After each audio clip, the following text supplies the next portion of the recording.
disagrees who disagrees with me? I'm talking about punishment of effort. Who disagrees with me? No, Mr. President, then I'll explain why. You understand? And the danger is that most of the common issues that comes out of the case, Emma. That's the reality. Because we hear questions from offer, they just pick from the book. They pay, use the same preamble from the book. So the 30% here is close to link to the case. That's why we do that. So if you think that everything relies on the case, you are wrong. The reason why we do the 30% is to understand the case, so that you can link.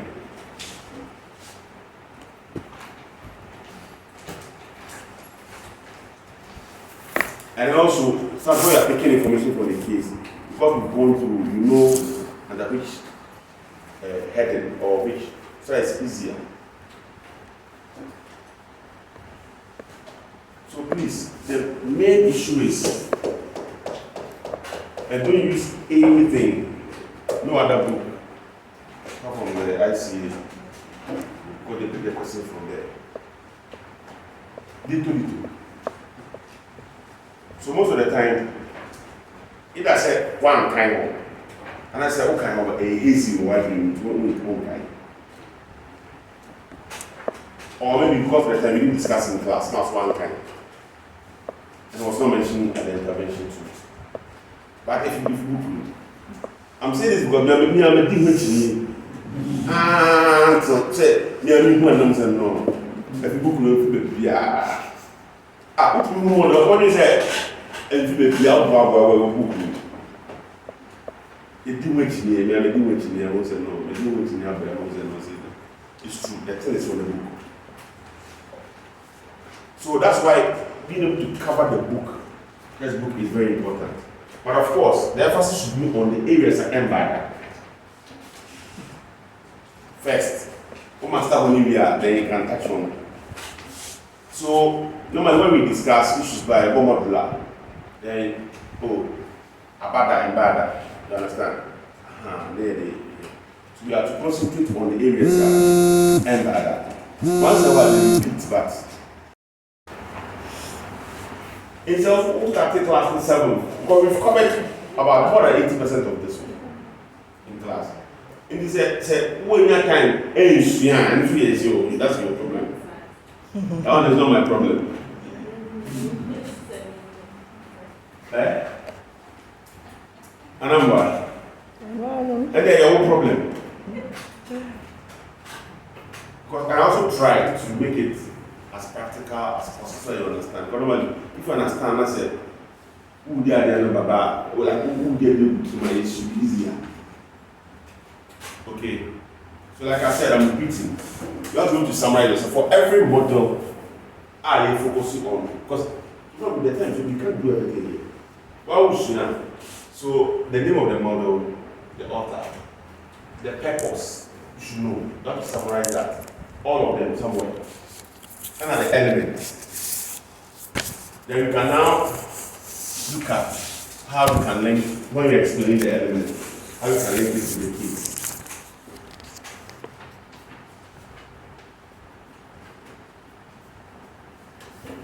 Please, do we understand?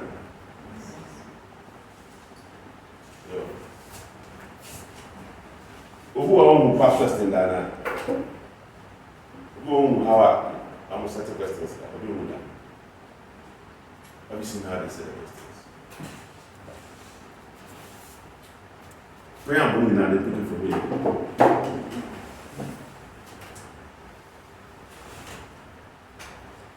I remember. Strategic management it makes up about 40 to 50%. Yeah. But actually, we are various topics. Various topics, you say? Various topics. As in topics falling under the strategic management decisions. You go through the chapters. Okay. So technically, chapter 1, 2, 3, 4, 5, 6, 7, 8, 9, 10, 11, 10. So chapters 1 to 10 falls under strategic models. Chapters 1 to 10. So that's all. Strategic models, chapters 1 to 10. And corporate governance in ethics, no. So that is 11, chapter 11, chapter 12, chapter 13, chapter 14, chapter 15. Those are the ethics, environmental. Now, corporate governance started from chapter 22, 23, 24, 25. And our finance near 16, 17, 18, 19, 20, and 21.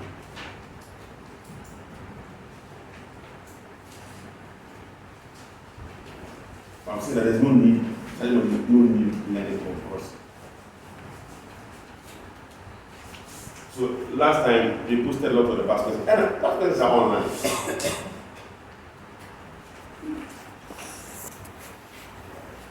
People that know them, you know that. It's not hard. At least you can look at the past, maybe 3, 4, 5, 6 years. Now, if you're too soon, I don't bother yourself about those ones. At least when you see the school. In 2 weeks, they end by now. They can now, if you have time, go over just in case, maybe sometimes once in a while they repeat. We still go that say, I'm going to repeat. Esther, I'm going to repeat. BCG, I'm going to repeat. Balance worker, I'm going to repeat. Value chain, I'm going to repeat. SF, I'm going to repeat. So, some of them they repeat. Last there was nothing repeated. Fresh. I'm almost I say question bad. I used to I'm going to use this now. I'm on. I think what I'm going to use this. I'm on. But others have been able to do so, we also can. I'm going to tell you. You understand? I am ready. I'm going to tell you. About it's true, or you don't believe it. Sometimes I am ready for a circumstance. So it will time will come. Alright. So since we have prayed, you've had an introductory. Just before I forget. Please. Basically, I can just remind you. How many hours do you have? 3 hours more. Over 2 minutes. 180. 180 minutes. No what? Okay. Anna, you have 100 marks. To divide it out, 1 mark I say. 1.8. For 1 mark. It's all my question. Let's say 10 marks. You're supposed to use this word. That's how you should time yourself. Because time management is here. But if you are 10 marks now, you are very strong in it. It may be 2 minutes back. But also 1 time more. Time very well. That is why from this time you have to start organizing yourself. What will I do? Organize. So that you enter organized.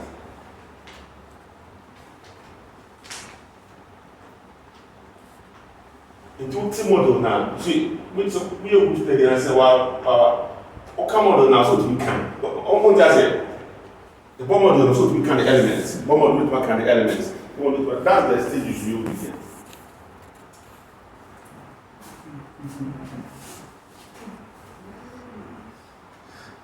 But that's what it is. Because 1 year faster, time will sharp. If we are more than the back 3 of the elements, if we have 5 back 3. Right. In 2 years, 3 and just 15. Then jump. Not quite before. Then come back. Because I see always punish you if you don't cover the questions. They always punish you. Because they prefer accountants who know over every area than an accountant that where master in one side. They will punish you. They feel you. They be denied by it's true. That's why pass back 50 no. It is a 50 no. But when I kakra, public governance kakra, if it's complete reports and that's what my kakra, if you are a wish with my kakra, if you are with my kakra, they prefer that. Than say, all focus on a few sequences or on Paintsiwaa. And it's true. Because it's another accountant, you are supposed to know kakra. But you can always refer in practice. But when you can't refer. That's the whole identity. Please try. Never guide your own. Like spread yourself over. And look what just space now call. You go out work I run back. But I said, a lot of one I said that one guy or two was almost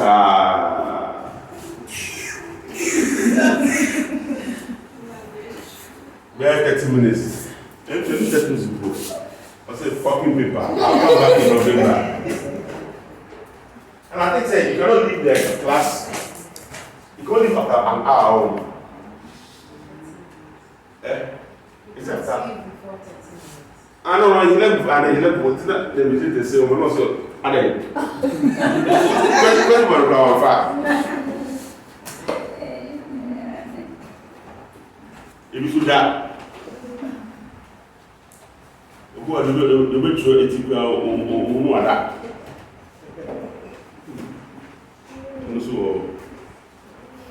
Alright, so let's continue. But that will not be our portion.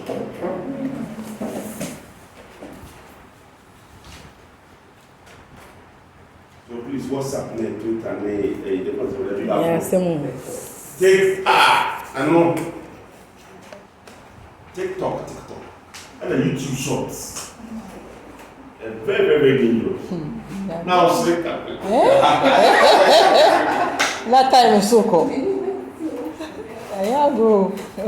Some of them too. But you would be sacrificed 2 weeks. When you have a love so many.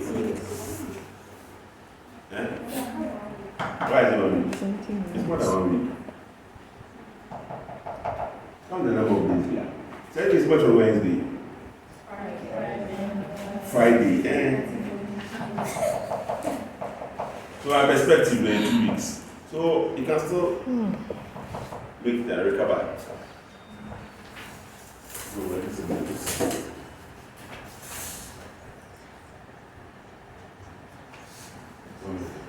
Yeah, control.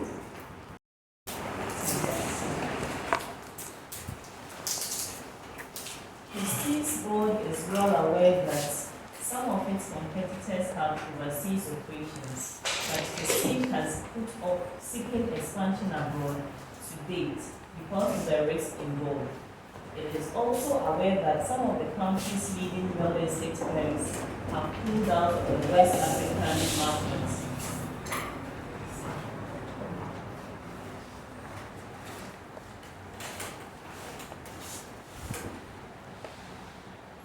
This is.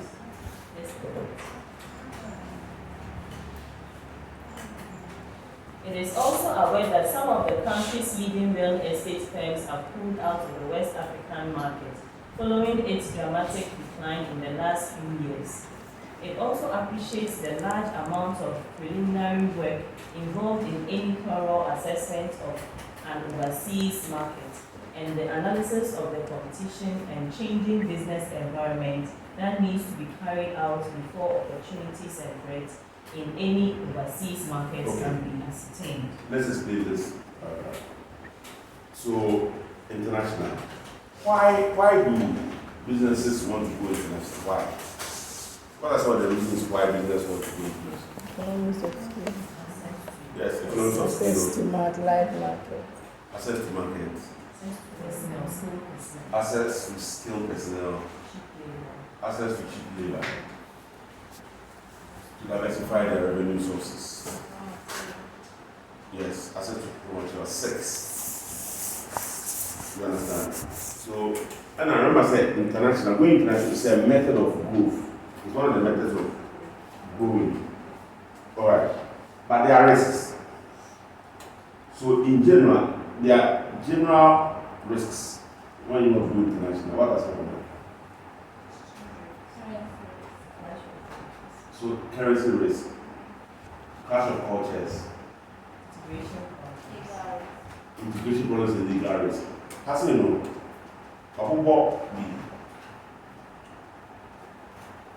Put out the West African market, that's international. If it's West Africa, because there is decline, the market has been declining. So you see that some of them are general, but some of them you can pick from the case. Okay, and two, there's a large amount of knowing work to do assessment, market assessment before to reduce the risk. Sometimes not this culture, but it's a lack of understanding of the complexity of the market by the consumer, the buying behavior, you don't know. So it takes time and money. So it takes time, effort, and money to do a market research. You understand? To do a market research. So that's market research, analysis of the competition over there, and then the changing business environment. Okay, so that's also a constraint, a risk.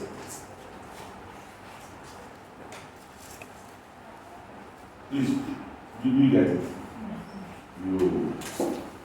But we'll do the framework. Maybe if so, maybe we intend, we can start doing something.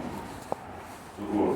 I'll just try to explain the paragraph.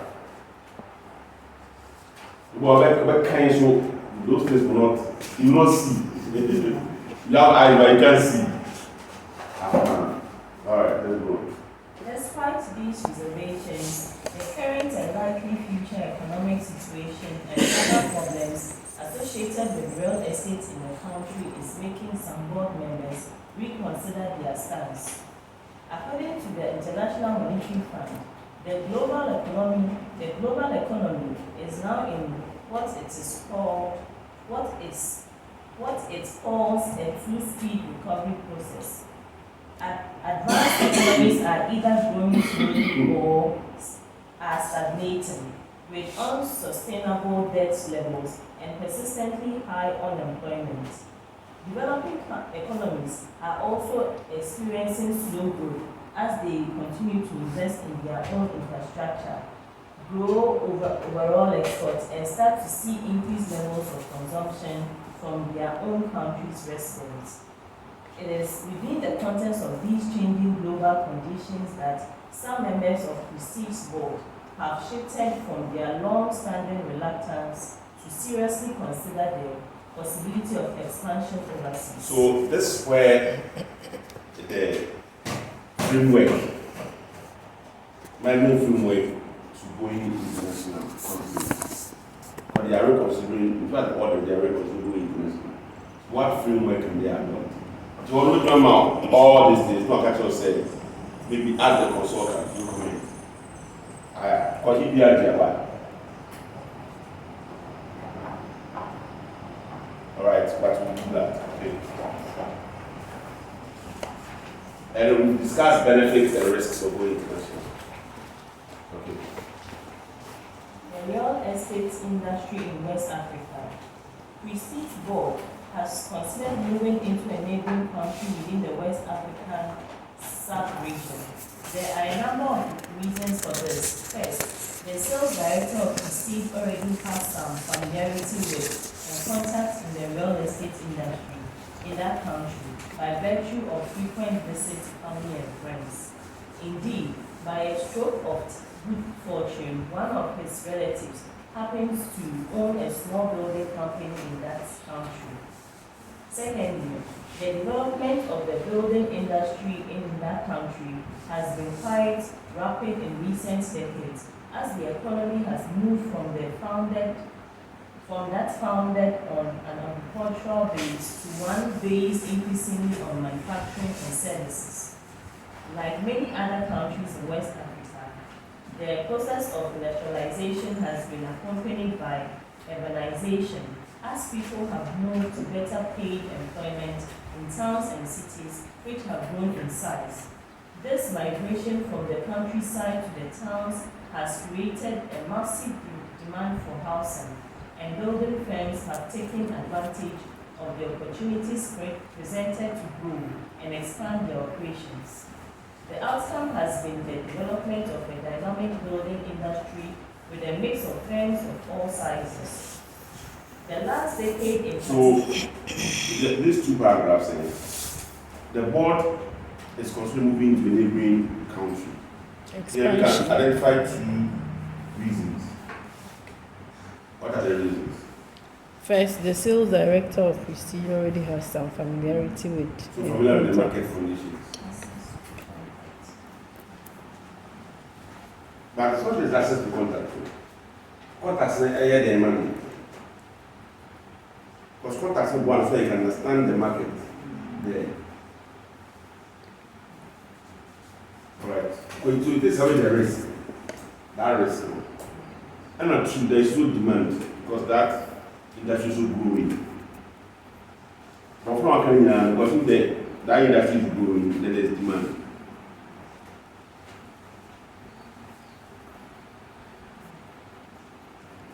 Okay, so it's are two reasons. Right, let's go.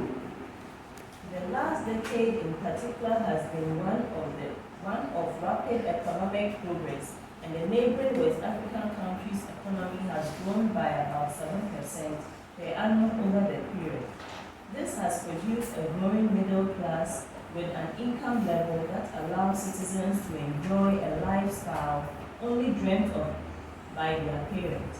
One of the most evident signs of this lifestyle is that families can now have a family home that provides spacious accommodation with all the facilities that have come to be associated with a modern society. Housing styles vary considerably, from apartments within large housing development to detached, semi-detached and terraced houses that are being built in the suburbs of the towns and cities of that country. Over time, the traditional timber homes that once constituted the bulk of housing in that country have been replaced by housing built with the more durable materials of concrete, steel, brick and tiles. Many of these new houses and apartments are modeled on Western-style buildings that derive from the presence of European and American people during the past colonial era. In the neighboring West African country, the influence of Ghanaian housing styles on its own housing styles is particularly evident, especially in the growing suburbs where detached and semi-detached houses of bricks construction have become the preferred choice of many affluent families. It is this demand for traditional brick-built houses that has caught the attention of the sales director of Prestige.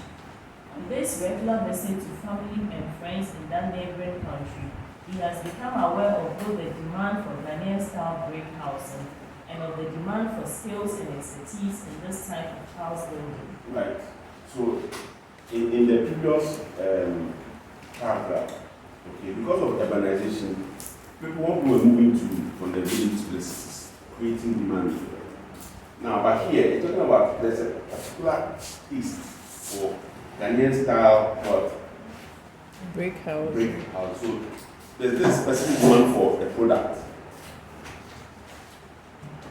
And two, there is also demand for skills and expertise in this type of Ghanaian style building housing. So these are two levels to know, now four. As in the reasons why it's interesting for them to go into that West African market, a country.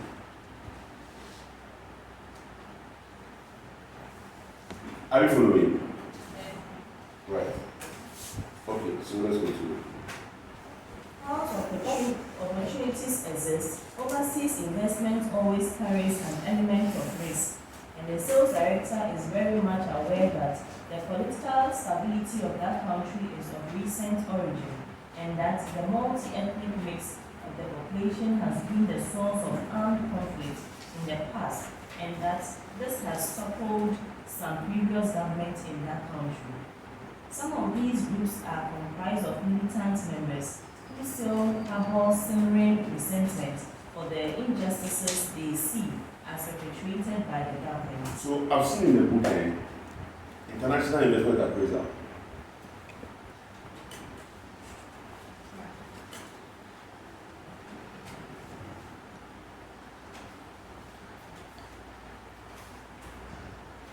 It's something that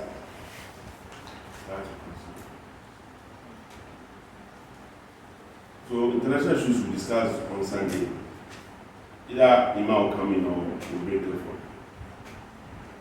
Ima might not. If my friend is so what is your discussion? I will not be here. But I come in the morning. That's why I send you at 10. So I come maybe 10 to 12, just 2 hours. Maybe there will be sound understanding because remember that tomorrow is morning, 8:30 to us. 12 days for 12:30. Then when I take a break, then those who have to write it more. Right? You understand? So that's why Sunday doesn't be banned. Corporate report. All right. Okay, let's go. The sales director is almost mindful of some of the differences that exist between that country and Ghana in the area of corporate governance and corporate social responsibility requirements, and the potential difficulties for any Ghanaian company considering a merger or joint venture with a building company in that country.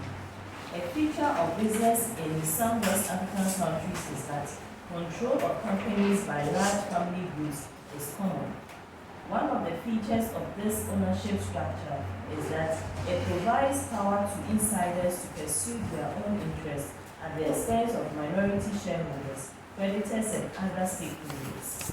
Though the country has adequate corporate governance codes in place, the weak rule of law and the existence of possible corruption at different levels within the country makes it difficult to ensure enforcement of government principles. So these are threats to corporate governance in that country.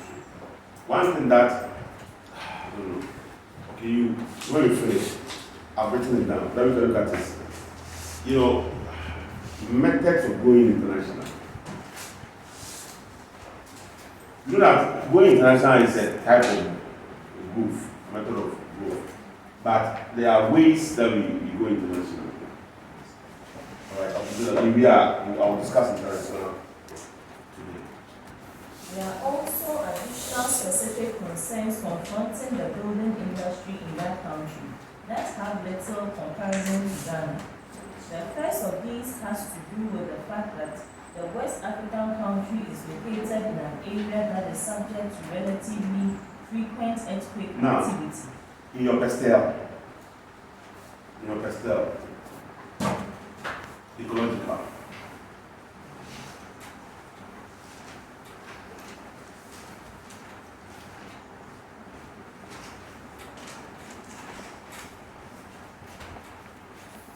The country is also in a typhoon belt. No, and before that, even the economic side of the pastel,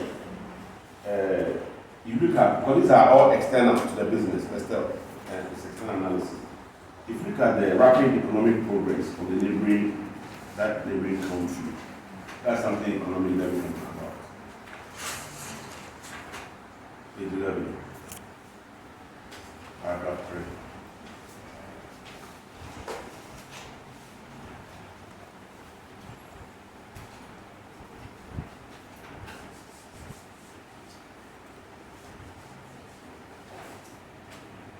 Technological,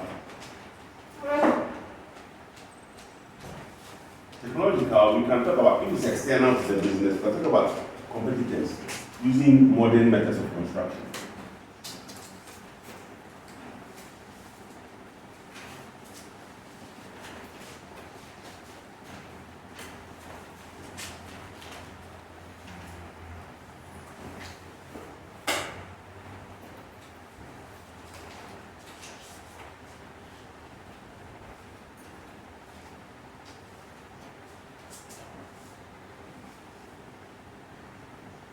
Okay.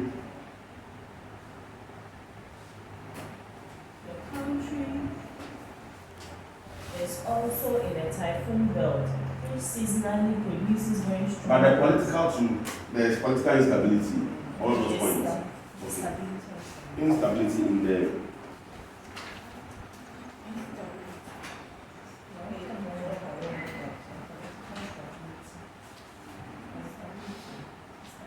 no, what do you mean by stability? Is stability you all describe it, go further and see. How can there be political stability when there's armed conflict?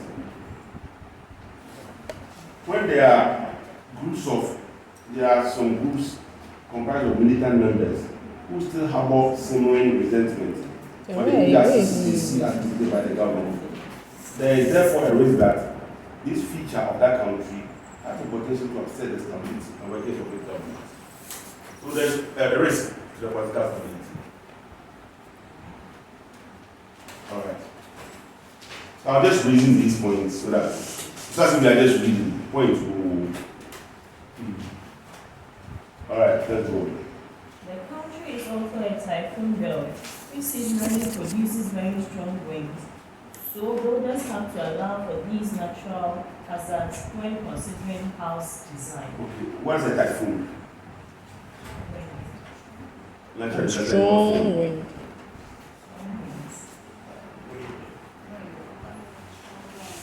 There is a wind there, Hurricane Katrina. But one more time, it goes. Well. No, that's not tsunami. That's a whirlwind. No. What I'm trying to say that phone was added. Go around. It's a small thing. You have a bigger version. Okay, and you see, in America, they call it hurricane. Hurricane. But in Southeast Asia, so they call it typhoon. But then, typhoon also connotes heavy rain with strong wind that can just lift the building and then throw it somewhere. Okay, but what you mentioned, a tsunami. Tsunami occurs when an earthquake happens deep in the sea. And when there's a quake, the water starts moving very fast, but it loses speed and then rather becomes taller. There is a science behind it. It loses kinetic energy and it doesn't matter. Initially, you start moving. Once the body it moves. And that one is big. It starts moving very fast, but then it slows down and then becomes and then approaches the beach and just sweeps everything away.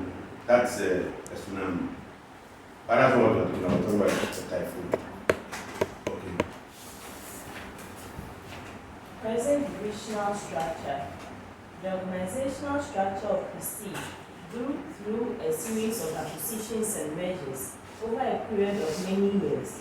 During this period of growth, newly acquired businesses were allowed to operate semi-autonomously with the result that each division acquired its own marketing and sales, operations and finance functions, each with its own systems and favored practices.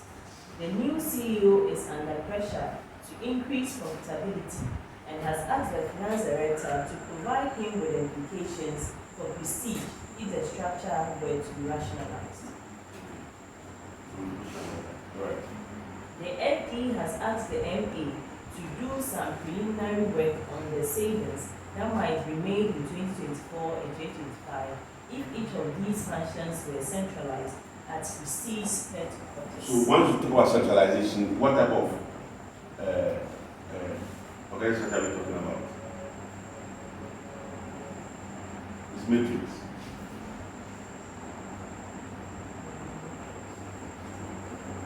Whereby you centralize the support functions and then you operationalize the others under projects.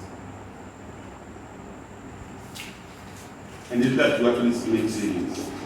Because you end up having, because every division has its own marketing, then the doors, there's a doors, account one. So you collapse all of them and centralize them at the head office. Alright. Relevant to any such plan is that in the organizational structure, the board level accounts for 10% of operating expenses, the divisional level 40%, and the operating companies 50%.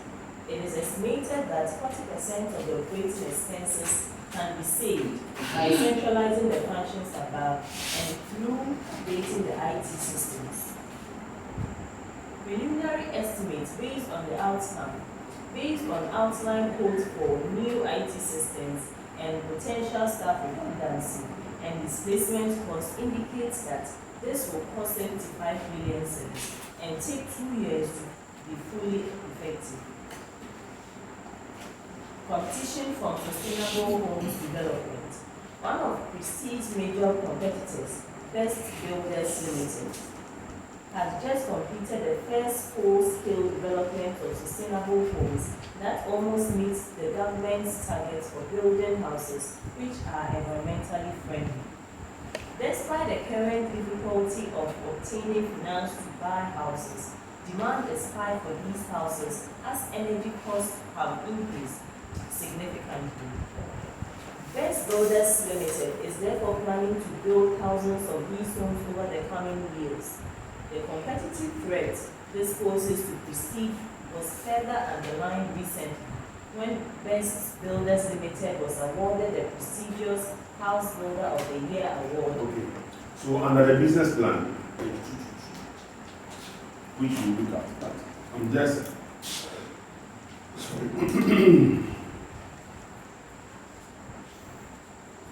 What did you do?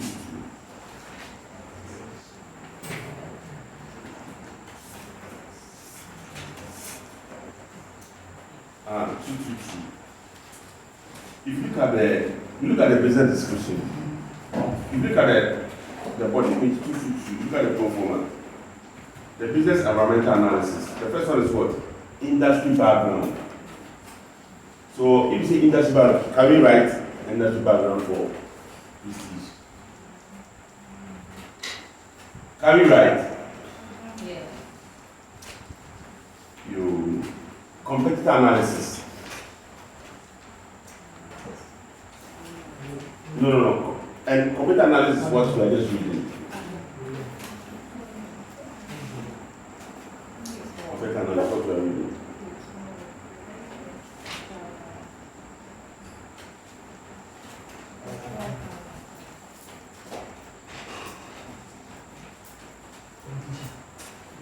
Competitor analysis is what we are reading. Okay, all right. When Best Builders Limited was awarded the prestigious House Builder of the Year award for the outstanding quality of its homes for the second year running, while simultaneously becoming Ghana's leading house builder.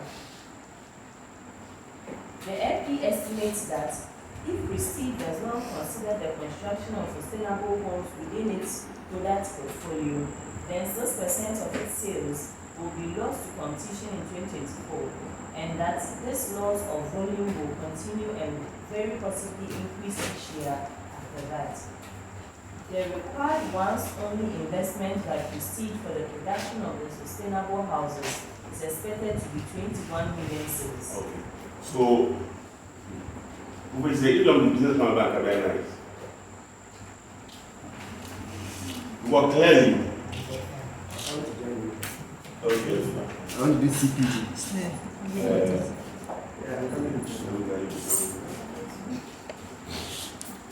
So,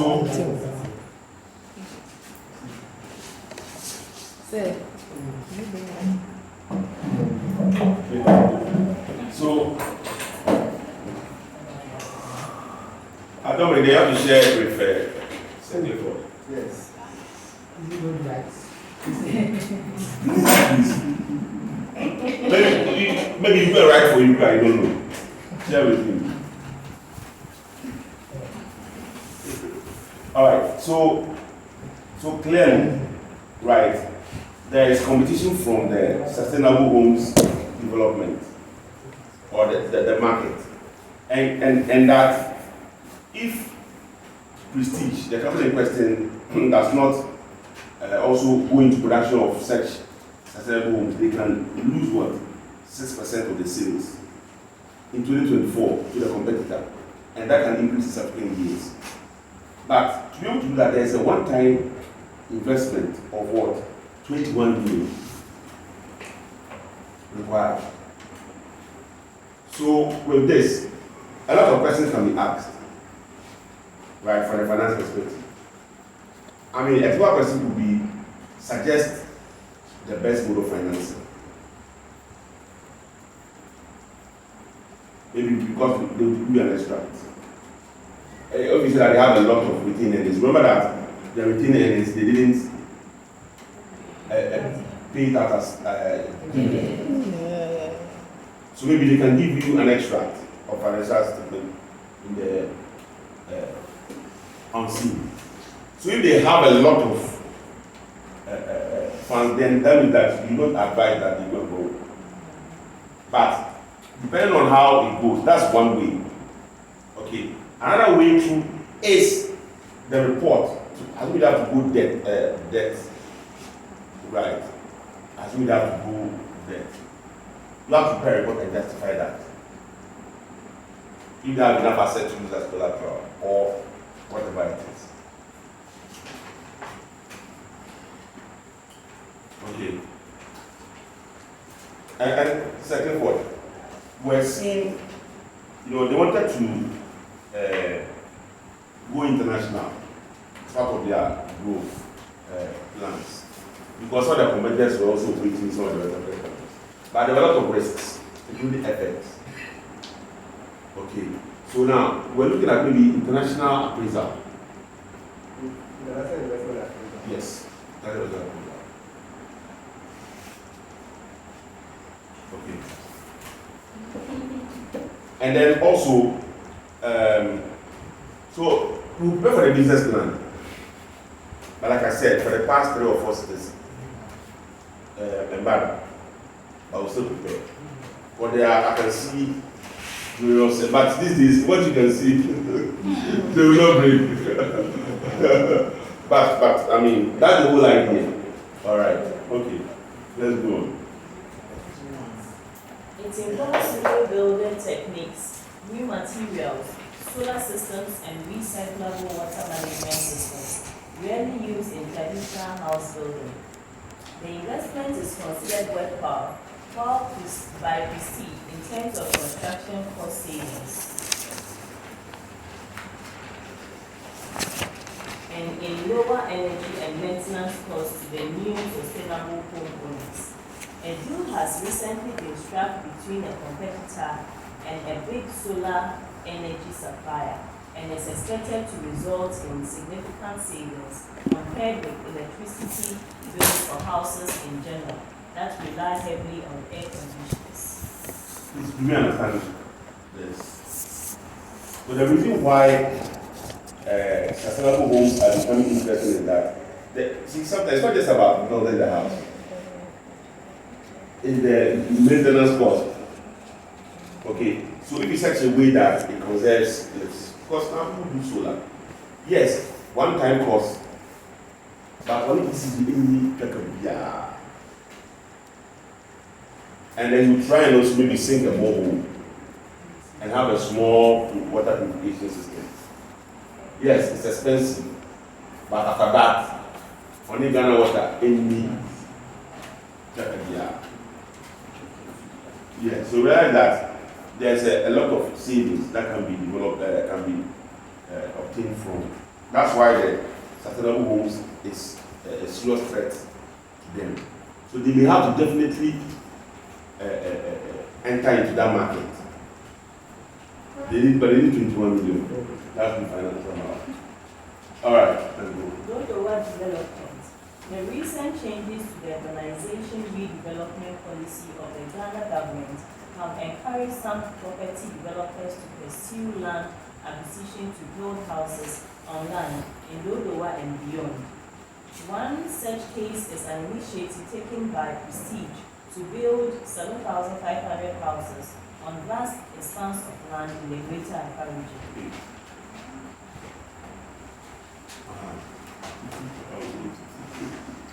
The land in question surrounds 3 small villages, and the application has provoked a strong reaction not only from the villagers but also from a wide range of interest groups concerned with the protection of the countryside. Okay, so here, the recent changes to the urbanization redevelopment policy of Ghana government have encouraged some people to pursue land acquisition.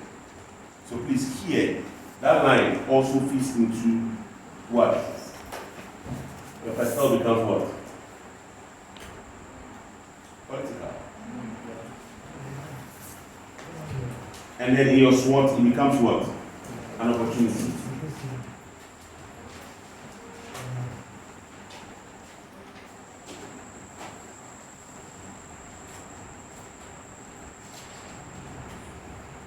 Okay, continue.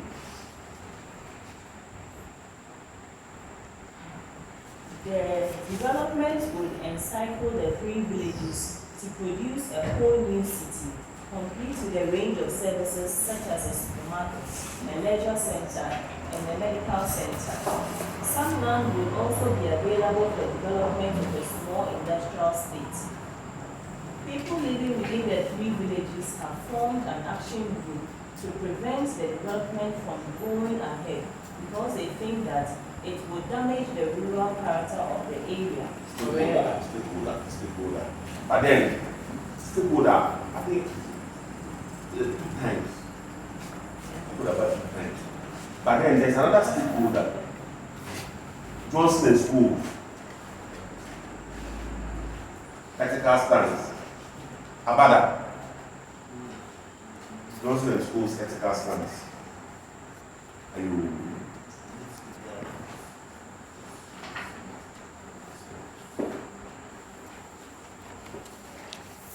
Okay, let's go on. The formation of this action group has been much facilitated by the use of social media. The action group has already enlisted the support of the local member of parliament as well as a range of environmental protection groups. The district assembly, which is the planning authority in the area and which has a majority of assemblymen who supports the national government, is committed to the new development because its members believe that it will provide much needed local housing, new services, and a boost to local employment, which the district it represents badly needs. The national media have been drawn to this story because it represents the kind of battle that is being fought about real estate development across the country.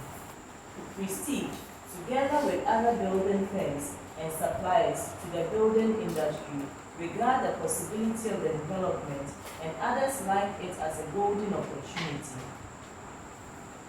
They have already had their agents carry out preliminary surveys so that if permit for building is granted, they will be in a position to put forward their respective bids. Arising from its deliberations on local planning issues, the presiding member of the district assembly has indicated strongly that he is almost sure that this real estate development will proceed.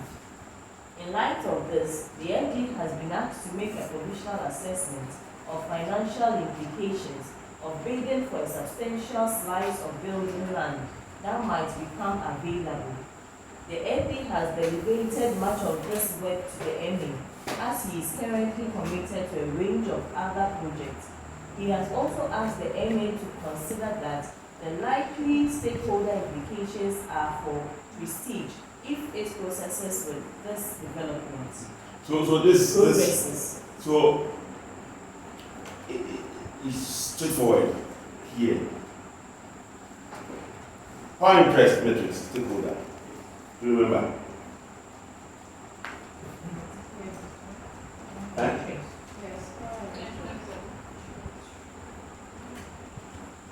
There are two, but it came, I think, 2 or 3 seasons ago. You know whether it can be. We just have a look at it, just in case it is repeated. Stakeholder management. Stakeholder.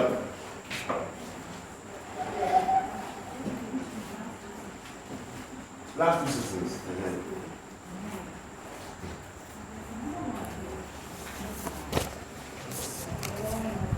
But that's why my concern that it's too straightforward.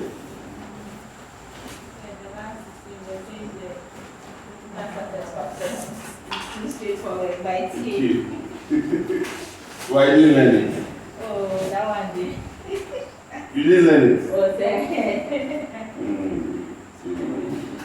Let's try.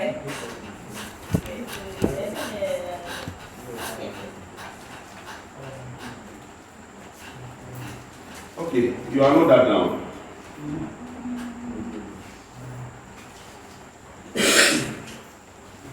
Position and importance, things. I'm not that down. Let's go.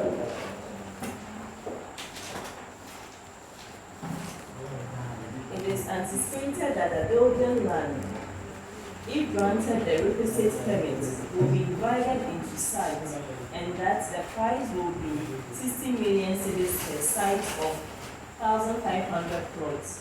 That is 40,000 cedis per plot. It is the intention of Prestige to only submit a tender for one of these sites of 1,500 plots.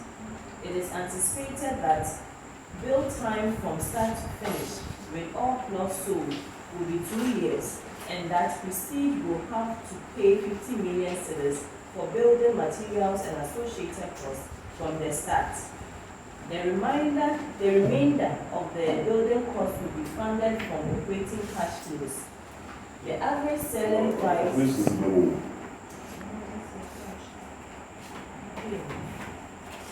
Love on almost say Go on.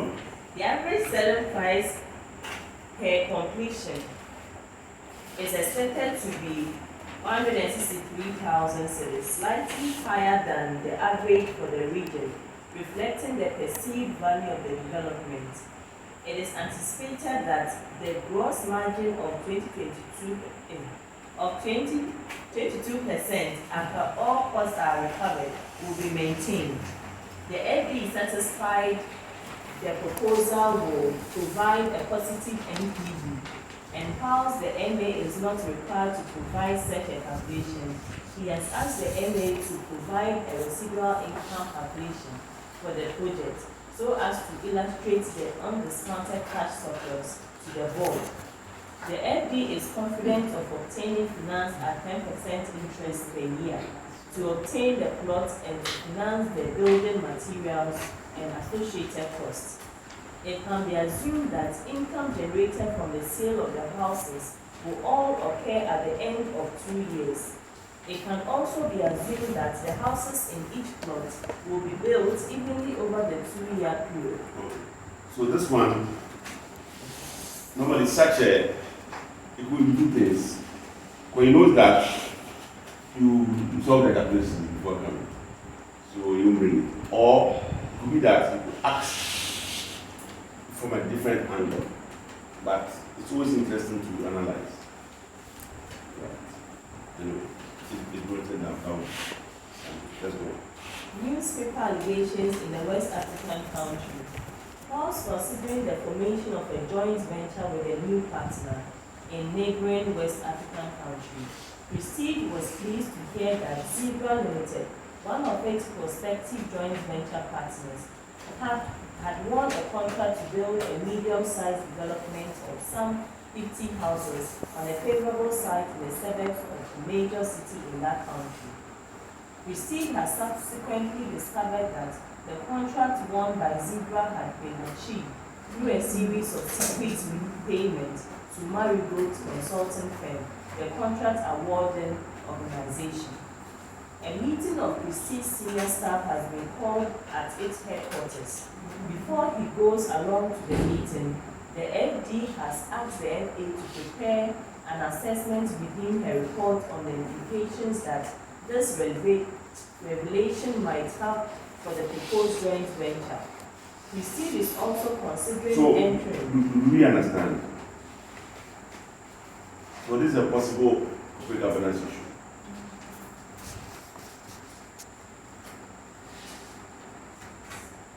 Or risk. So I've noted risk management down for which once we finish the case, we start looking at some of them from this evening. Okay, because if you look at the types of risks, this clearly, because of the newspaper, if you look at the heading, this validation. Right, so there is bad press around the company that they are intended to engage with.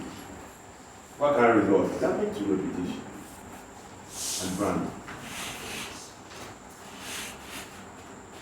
From a risk management perspective. Okay. Alright, let's go. Prestige is also considering entering into a joint venture with Fit for Purpose Limited, FFE, Health and Safety.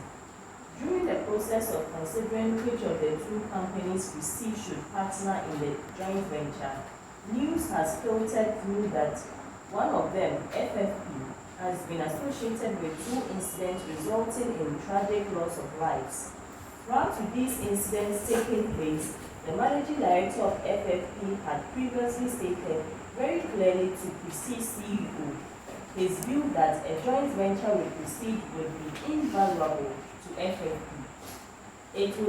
It would, he believes, improve FFP's health and safety processes and procedures, bringing FFP up to the highest international industry standard. One of the incidents... So this one, what comes to mind? Joint venture. Joint venture, a way of going. What? ISO. It's not do a joint venture. Fine, this one acquisition. But remember that we look at the model. What would we look at in terms of maybe a target company? The value that you, the parent, can have on the... Who remembers? Benefits and fees. What's the name of that? It's Ashridge. It's what? Ashridge Portfolio Display.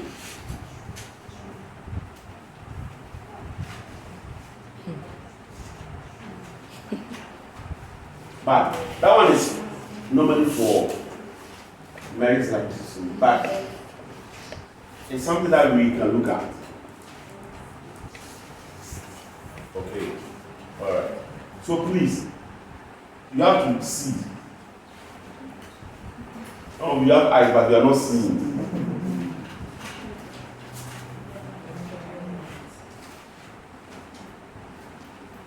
You continue. One of the incidents involved the death of 3 building workers who were killed when the open lift in which they were descending from a building came away from a temporary moorings and caused 14 workers to be thrown to rocky ground. The other 11 workers sustained a variety of injuries, but fortunately for them, none of them were serious. It was evident that the lift in question was seriously overloaded. The other incidents involved the partial collapse of an apartment block that FFP had designed and built some years ago. The northern corner of the building collapsed during a recent typhoon, and a young man was killed when he was crushed by a falling steel girder that had worked loose from its concrete surround during the typhoon. Investigations are continuing into the incident, and a report is due from the legal body concerned with the enforcement of health and safety in that country. The families of the individuals who suffered fatal accidents are asking for a full inquiry and are talking to compensation lawyers about claims they intend to make against FFP. The FG has asked that the MA look into the possible implications of these developments to assist senior management in its response to this situation. Alright, so it was that's the end. Right. Now, just starting from where we left off, right? I was talking about international. I want to start from international. Now, what are some of the ways, in general, that a company can adopt to go international? In general, before we look at it, in general, export is the easiest one. Please, what? Every form. So, you have to give an example.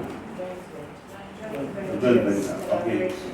And then, what else? Mergers, acquisitions. Mergers, acquisition. Right, and the fifth one is what? Going there to start afresh and grow.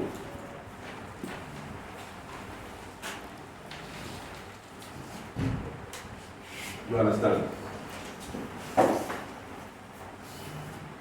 1 minute.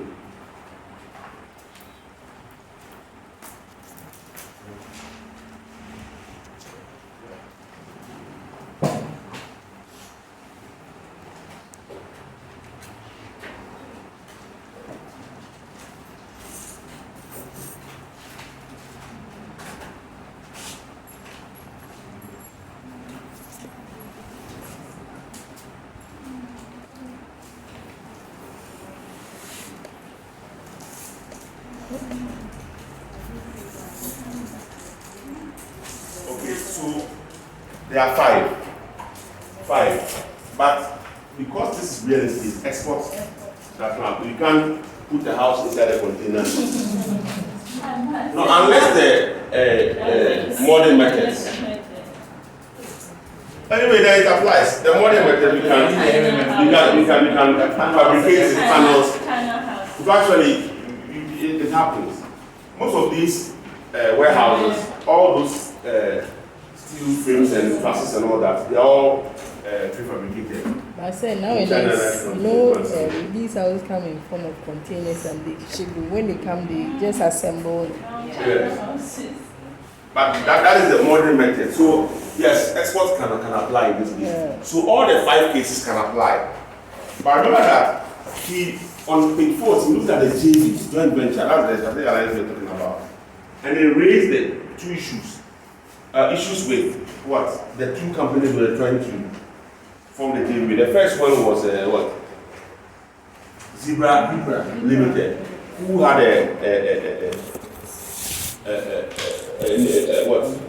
bad press issue because of corruption.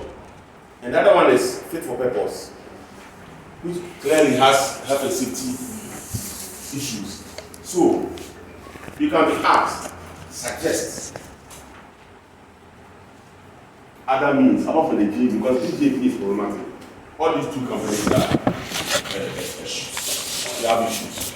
So you can be asked to suggest other ways that issues can enter into the West African market. So what are you going to write? I've always just listed them. Yes. Going there basically to So that's organic growth. Please, it's not English. Strategic listening is not English. Or internal growth. You can say internal organic growth method. And then just explain. And the second one is what? export, yes. But the export, you need to explain yourself that it restricts to the MMC, the modern methods of construction. And so this is where the linking comes in. You understand? Assuming you have a question like that, right? This is where the linking comes. So you have to now mention some of the components of the MMC. Where will you go? In the case to pick some of the components, examples of the MMC that can be exported. Where will you go? Because you need to be familiar with. Yes, so that's what I've been doing. And I go and sit there and tell me that you couldn't find it in the by seaside. Please, you have to be able to be. What's the buffer? Please. Huh? You have to be very familiar with where to get information from. Because even if you remember the model, or for example, in this case, the types, when you are explaining, they will punish you if you are not able to link and you speak in general. And the linking is in several forms. Sometimes you have to pick a line. Sometimes you have to mention the name, prestige. Sometimes you have to pick examples. Sometimes you have to pick figures that relates to the particular scenario. It shows that you've read the case. So, for example, if you talk about exports, and they start talking as if exports in general, as if they are selling like bottled water or some other product, then they realize that you've not read the case. Though export is correct, you lose mark, they punish you. So please tell me where you get the components of the MMC. Panels include ready-made walls, floors, and panels and what? Models and so on. Page 6 or 14. Paragraph what? Paragraph 5, 6. 6 and 7. Please. So it's panels and modules. Okay. And then the panels include what? Ready-made walls, floors, and roofs. When you do that, when you use those as examples, they realize, oh, you've read the case, you've now linked it. That's what it means.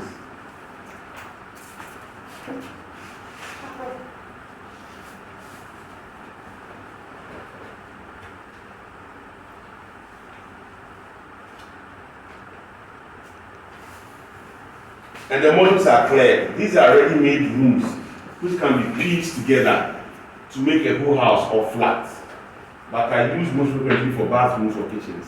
So these are models that you can prefabricate in Ghana, put them inside a container, and then export. So export is one method. Now, for the Strategic Alliance, JV is out because the JV is problematic.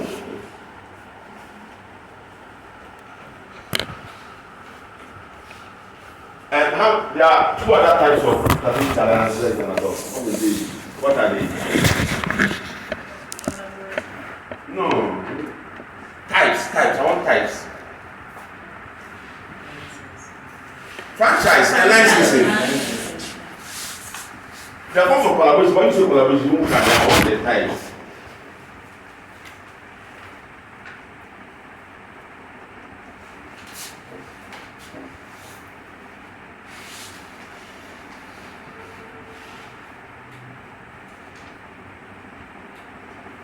What's the difference between the franchise and the licensing?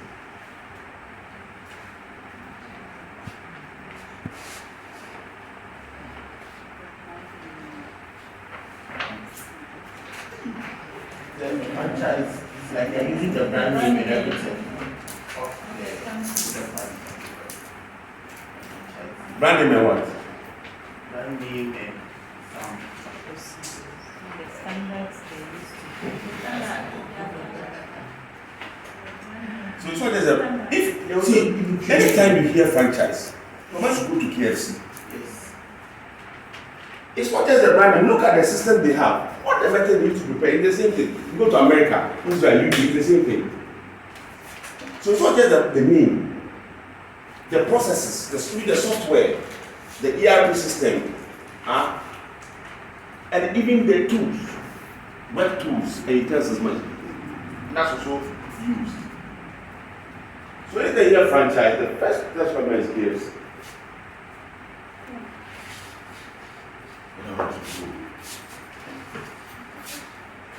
Yeah, but cool, if you want to cool, they do that, but it's low. Yes. But the licensing is what?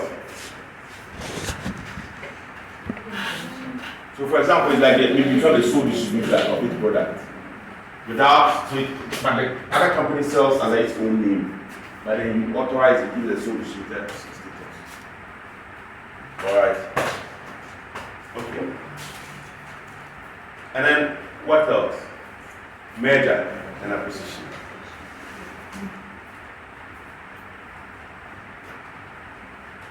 And then the internal growth method, whereby they go register prestige.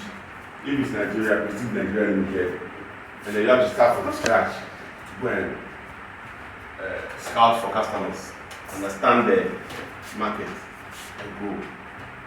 But that's the slowest. Usually it's not preferred.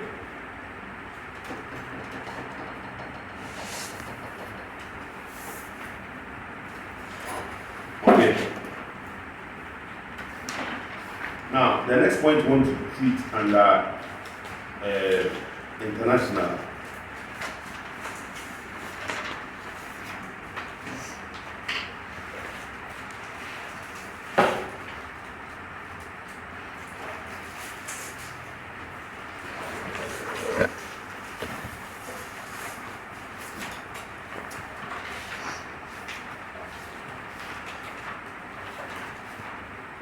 So please go on international here.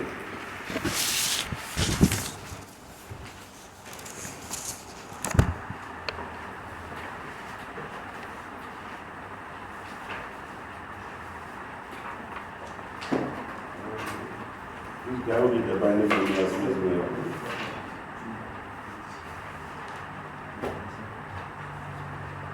So if you check methods of development.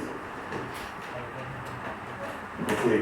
But is it possible to ask you to choose the best appropriate international organization? So you can say recommend and suggest the most appropriate. So that is It's open. but the case is not competition. Right away, if there's competition, if there's higher than then You don't say the case high barrier of entry. you are really a measure of position. One thing we measure of position is that once you are high, you have access to one, the market shares. But the reason why we are not going there is that it came, both the advantages and challenges of this approach came when 2 years ago.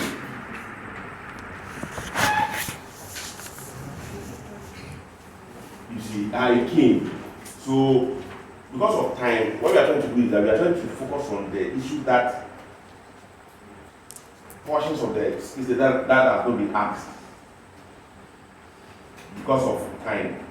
Because last year, like this, what were fresh issues. Nothing was repeated.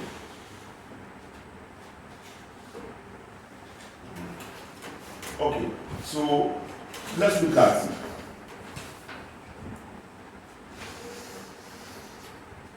page 179. Integration Resourcefulness Framework. So methods of growth international. But we are looking at what? Management framework, management's perspective of international market.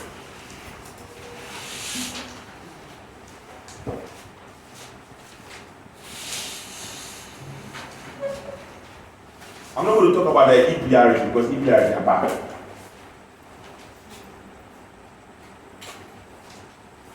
It's the IR. Okay, so the IR means what?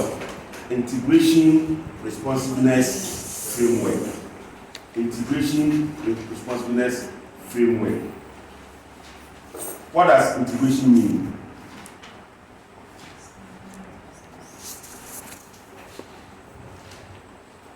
What does integration mean?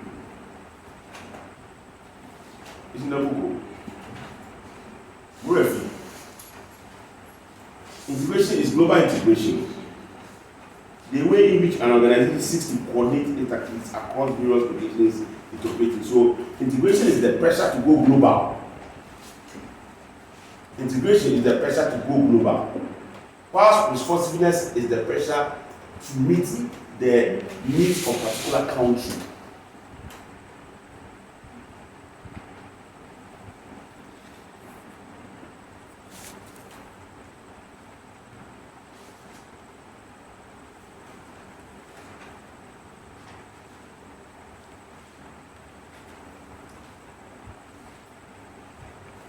Okay, and we look at pressures for global integration.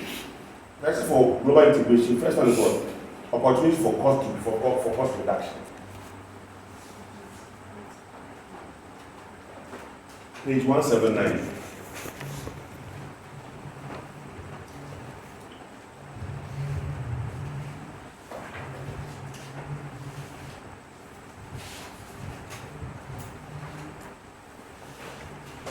So that's what I'm saying, that the first most important one is you have to know the issues in the book, and then cannot link it with what's in the case. So, for example, opportunity for cost to reduce is something you must know. And then when you were explaining, it is like establishing large-scale production plants, right? That can serve several markets. So that's why you mentioned the name. So Prestige can establish a large-scale production plant for the MMC in Ghana to export to several other countries. That's what it means. I don't know if you are getting what I'm saying. That's what I'm saying, that 70% of the issues, you have to know what's in the book. Because if you don't know, you can't.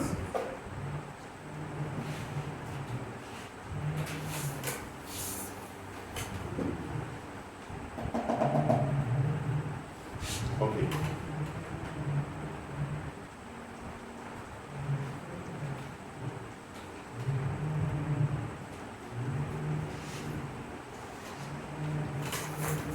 So now you have to read yourself, because I've taught this last time when I was teaching. I thought that's why we can go straight to the, because I told you intervention by the time we teach. Right. Okay. So let's go to the framework itself. Okay. So the IR framework is a 2x2 matrix. Who remembers?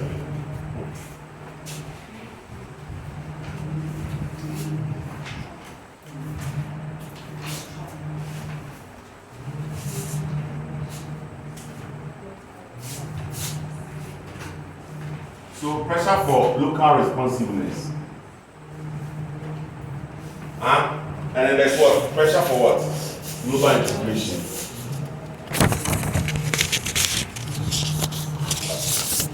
Okay. And then I said it was big week.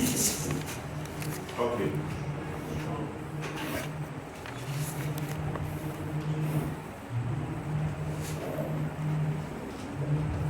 So now I've taught you how to read the quadrants. So who can describe quadrant 1? So we are looking at management framework. How managers see international markets. So what's quadrant 1?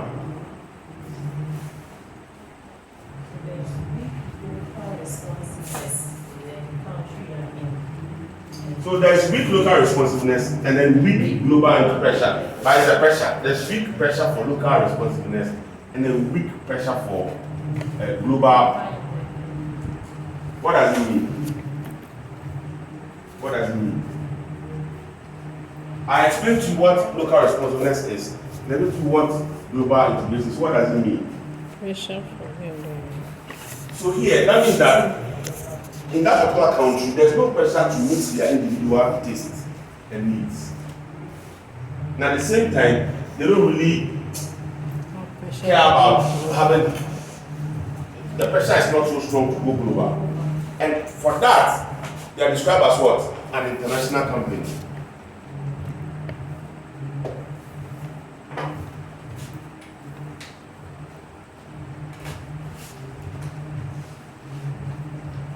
So let's look at what the book says. Companies that adopt an international strategy consider international business to be separate from and secondary to the domestic market. Products are designed for the home market, and international markets are viewed as a way of replicating success and extending the product life cycle. So what it means is that here, products are designed for the home market, and international markets are viewed as a way of replicating success. If you remember, even when it comes to prestige, if you look at the traditional brick housing, right? There's something that even those in the countries, their product that they are demanding for. So in that case, prestige can adopt an international strategy because they see their own country to be where they have. This is a product they have in their country, and then they export it to them. That is international. I don't know whether you understand. A good example is, let me use Casaprepo. Then we can now come back. When Casaprepo is selling its alumobites, it doesn't change it. It's the same Casaprepo that is produced for the local market that it exports. That is an international management system because they believe in the product and the home market. The home market is primary. So the product that they develop for the home market is the same that they take to other markets. In that case, it's adopting an international strategy. So one of the clear examples that we see can adopt is that brick housing, which is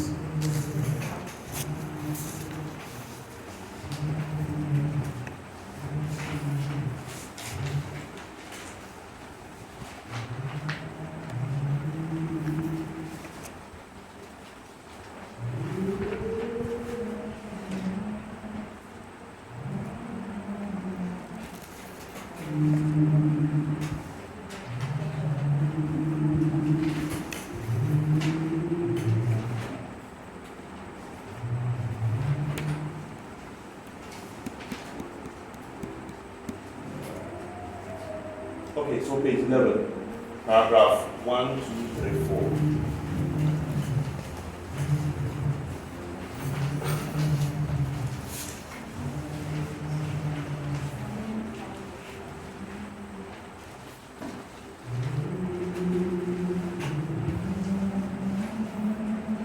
So it is the deep demand for traditional brick built houses that has caught the attention of the sales director of Prestige.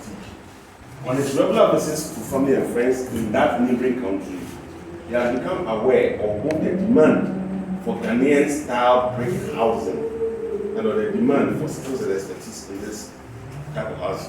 So if Prestige management want to go international with an international perspective strategy, then this one perfectly fits. So that means that when they are going to the market, the style of housing is the same, the one we have in Ghana. You go and do the same thing in those countries. That's an international perspective. I don't know whether you understand.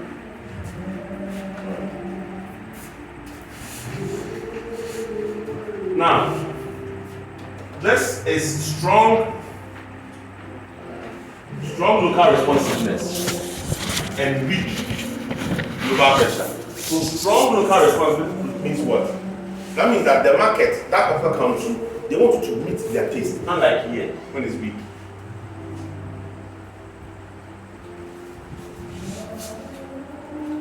So that is what? A multinational. And by definition of multinational company, their product, they have different products for different countries. Same company, but different products for different countries. That is a company, any company that behaves that way, that means that their international strategy is what? Multinational. Because they see that the market, their perspective is that there is more pressure for local responsiveness, but weak pressure to go global. Some of the products. So they pay attention to the specific needs of the country. So in general, please don't go and write that if you can. In general, I use Nestle when I'm teaching Nestle. And I'll tell you that this Nescafe, the one they use in Ghana is different from the one they use in Cote d'Ivoire. The same company. So you realize that Nestle, they have factories in all the countries that they operate. But the company who is the test will not do that. They have one factory in their own country and then export. But here, if Prestige management want to use the multinational approach, then that means that that country, assuming it's Nigeria, then have to now look at the specific needs style of the Nigerian market and build houses to suit them. Please, this is use houses. No one will say Nescafe. Because the product here is what? And then you mentioned the name Prestige Management.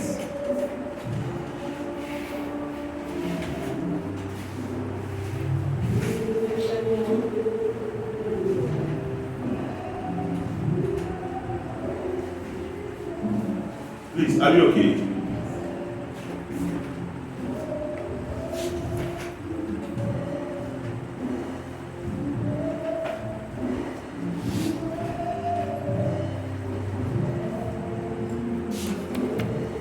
All right. So that's the multinational.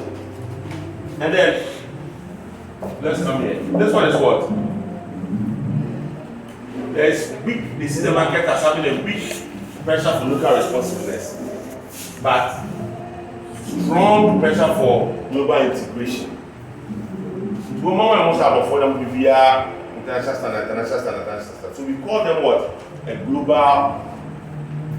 global strategy.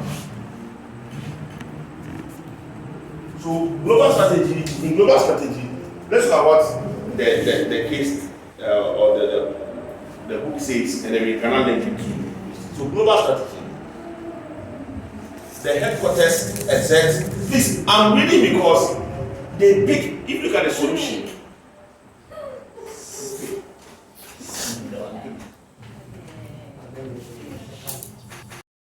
Very well. Are you? International, multinational. Are you? Global. So he said that. That's page 180. Global strategy. In this case, the headquarters. Then you see the headquarters of Prestige. 180. Of the manual. Yes. 180. So global strategy. The headquarters exerts substantial control, and there is a centralized coordination. Management views the world as one big market. Please do you see the difference? Here, management view the whole world as one big market. Okay. And it's operates centrally. Operating costs are generally lower as a result of economies of scale. The quality of both products and processes can also be improved as manufacturing and other processes can be simplified. However, coordination of many widely dispersed operations can be challenging for management and may lead to reduced flexibility and responsiveness. Now, in this case, what he's trying to do is that they see the whole world as one market. And so the product, they want to create a product that everybody will like. That's what it means here. And that headquarters has what? Control. Okay, so please, these points are very important. Where management views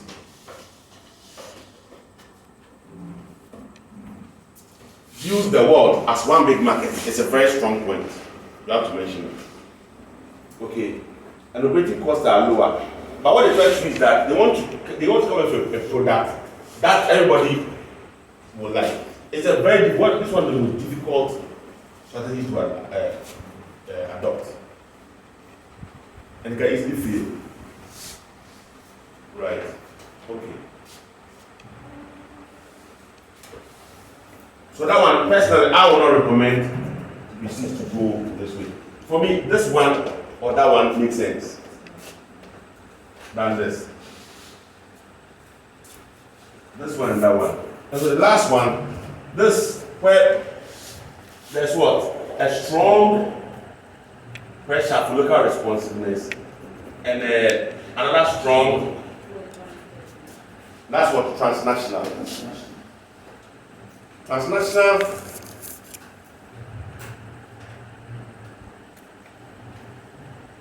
this explanation.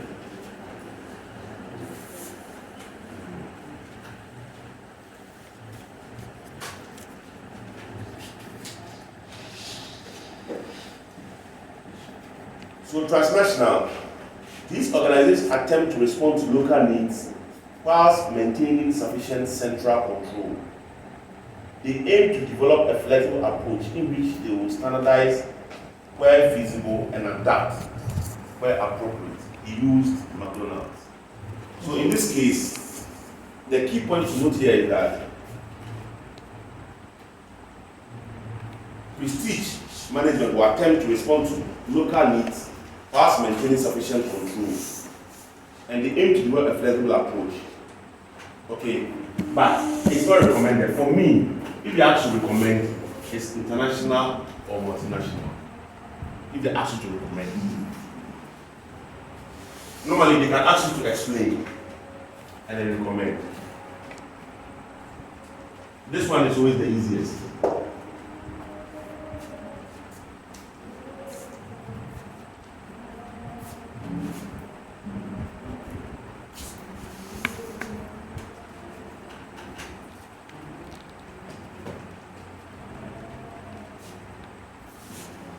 Okay. So before we go, so for international, we discuss what? Methods of going international. We discuss what? Advantages. Or what here? Advantages. And then disadvantages. Okay. And look at the IR framework. Alright. So you have to read about the pressure for global integration and the pressure for local responsiveness.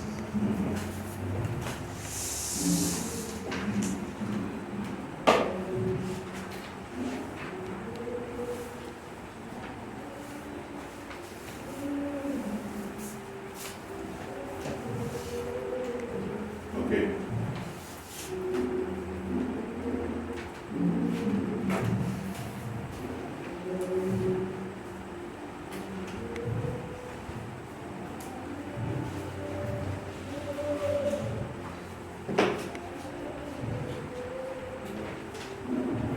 Now, let's start with the sustainable issues. Because these days, they take questions from that side.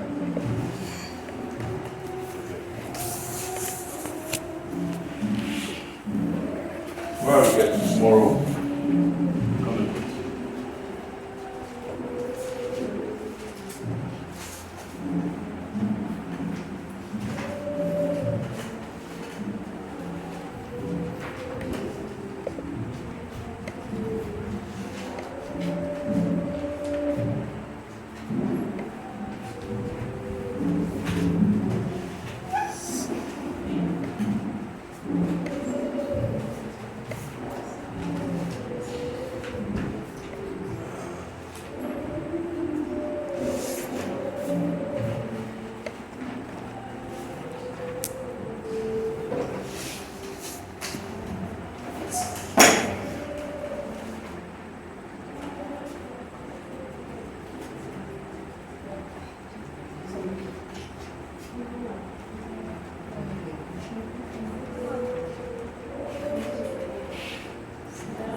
if you look at page 451,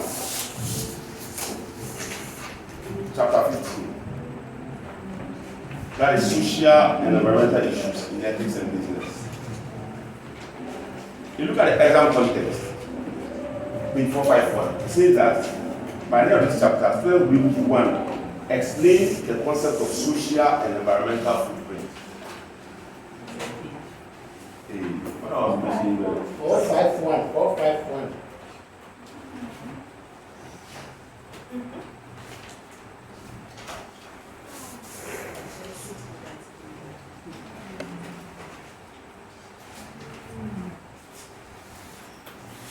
Okay, so ecological or environmental footprint, if you go to 452 1.2, is there.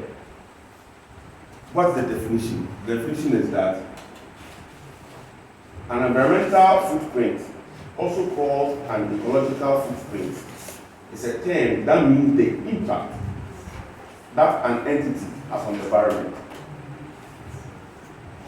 In terms of, one, the amount of raw materials that it uses to make its product, where these raw materials are subject to depletion. Two, in terms of non-renewable resources that it uses to make its product. Three, the quantity of waste and emissions that it creates in the process. So this is a standard definition. And from the way the chief examiner works, he goes this way before you cannot link to. So it's very important to say that right now this book is very, very important.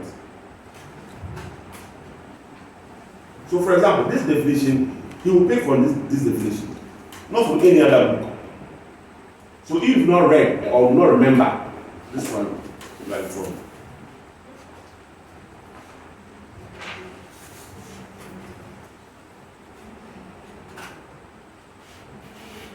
So in this case, the raw material is now you are talking about raw materials that the company use to make this product. So what are the type of raw materials that the still use to make this product? It's real estate, construction. What raw materials will you use? Concrete. Come again? Concrete. Wood, steel. What burning now? And then Wood, steel, concrete. Raw material. Cement. Not raw material.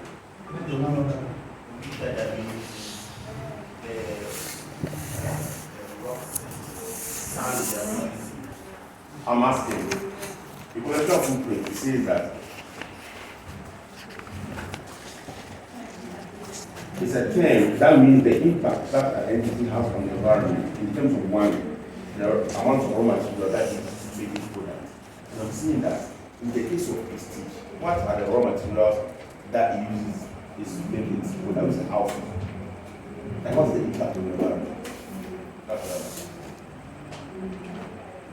So, if you're Wood, steel, concrete.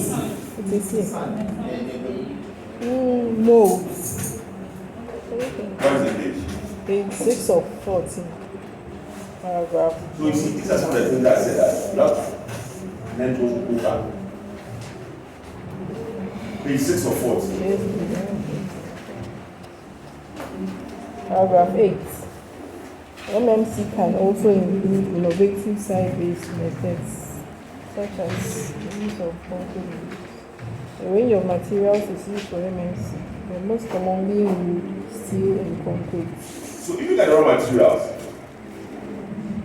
wood, steel, concrete. But of course, concrete is made up of what? Gravels. And gravels is a raw material. And when they blast, look at the quarries. They blast, and what is the environmental impact of those quarry operations? Dust, noise. And some of them, when they blast, some of the things can just fly up and hit somebody. Yes. And if you look at the Dodowa, look at the Dodowa issue. They want to buy 7,500 acres. Why are they people complaining?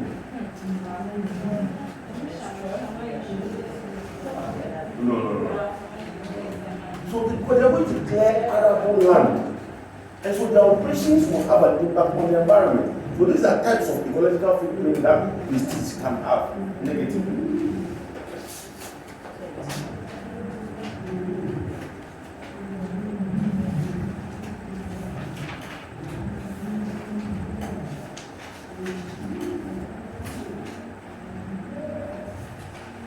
And wood. Where do we get wood from? Timber. And what does it mean? So that you have to cut down trees.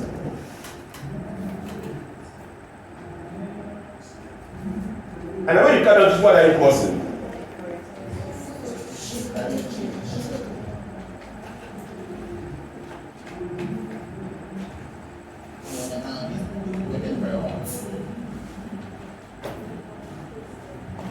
Now, are you following me? That's why I'm saying that. Please, you need to know that. That's why I'm going topic by topic. So, for each topic, you need to know the issues in the as presented in the textbook, and then you cannot find a way of linking it to the case. 70% of your success relies on your knowledge of the issues in this textbook. Because the questions follow after the concept or the topics.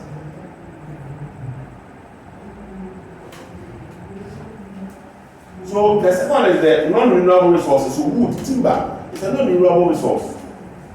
Unless you plant, but you don't plant.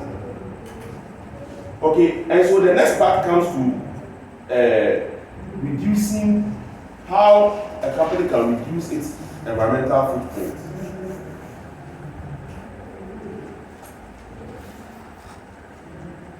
Now, even in the case, it mentioned what's the word? Sustainable homes.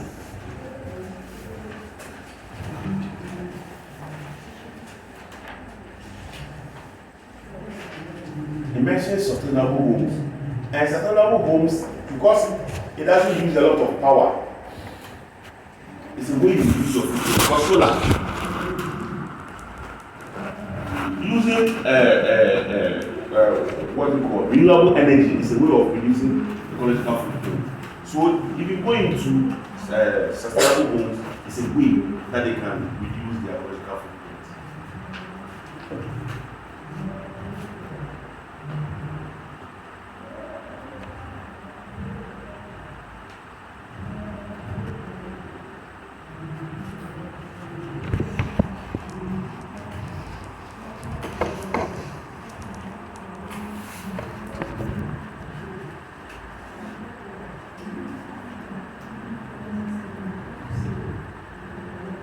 Now, let's look at the social footprint. The social footprint, that's page 454, is the effect of economic activity on society and people. In general, economic activity is seen as providing benefits for society, although some companies are more people-friendly than others. Some companies, for example, use child labor as an example. Companies might seek to measure the contribution of their activities towards certain terms of 1. Total numbers employed, or increase in the total number of employees. And environmental issues, we are looking at the impact that the business is having on ecological is the environment. Social is on the people. So, for example, for the Dodowa case, for example, though it has potential to have a negative impact on the environment, what can it do positively for the people? Employment creation.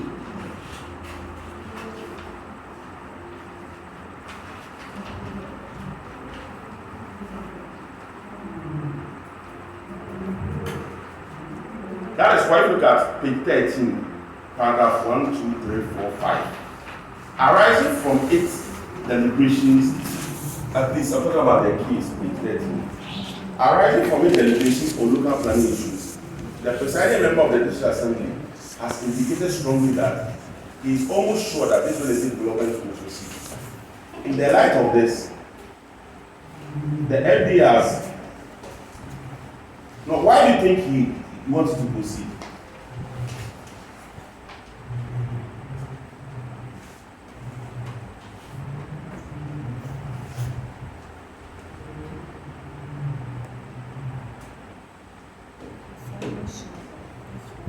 at the page, paragraph 123. That's what I wanted to. The district assembly, which is the planning authority in the area, which has majority of assemblymen who support the national government, is committed to the new development because its members believe that one, it provides much needed housing. When housing, which people live in houses? It's the people. So that is an impact, a positive footprint on the people. Two, new services. Three, a boost in local employment. So in the case, 3 social impacts have been listed.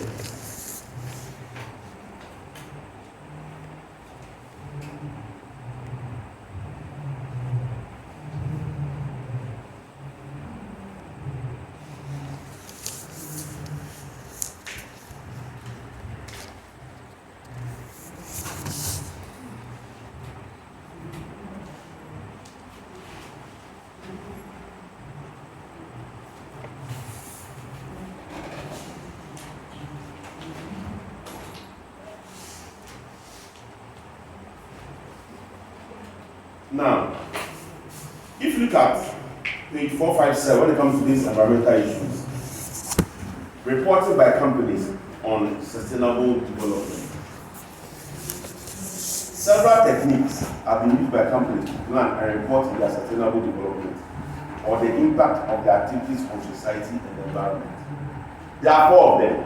The first one is what? Environmental footprint. That's what we started talking about. But that one, if you go back to page 453, there are 4 methods of environmental consumption that are used to measure. Energy use, the built environment, that is the land covered by the settlement, the food products, and the forestry products. These are 4 measures. Energy use, that's page 453. Measurement of environmental footprint. I'm saying this because last time, they brought the 4th one, the sustainable assessment model and the full cost accounting model. They brought that one. They brought the SAM and the FC. They brought the 2. It was the 2. The 7 paper. Like they brought the 2.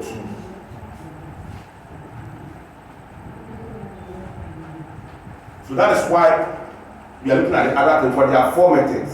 They've only examined on 1. Even what I've seen is the full cost is fine, but but the others are there. That can be what? Asked. That's why I'm doing this. Because we are accounting students, when they come to this environmental, now people don't really learn. But now they examine. What part of the syllabus?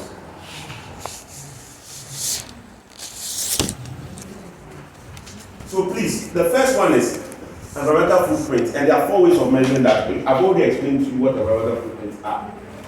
The energy use, the built environment. The built environment, they destroy, because look at the world case. They're going to destroy, they cut down all the trees before they can build their houses. Okay. The next one is triple bottom line reporting. Triple bottom line reporting. Page 457. Triple bottom line reporting. Page 457 down, section 2.3. Triple bottom line reporting. Now, the triple bottom line reporting is explained in the next page, 2.5. It was invented in 1994 by J.L. Paintsiwaa. Its aim is to encourage companies to recognize social and environmental issues in their business models and reporting systems. Okay, let's go down. The triple bottom line gets its name because companies report their performance, not simply in terms of profit. They provide key measurement for 3 aspects: economic indicators, environmental indicators, and social. So normally, the triple bottom line is what? It's like 3 P's.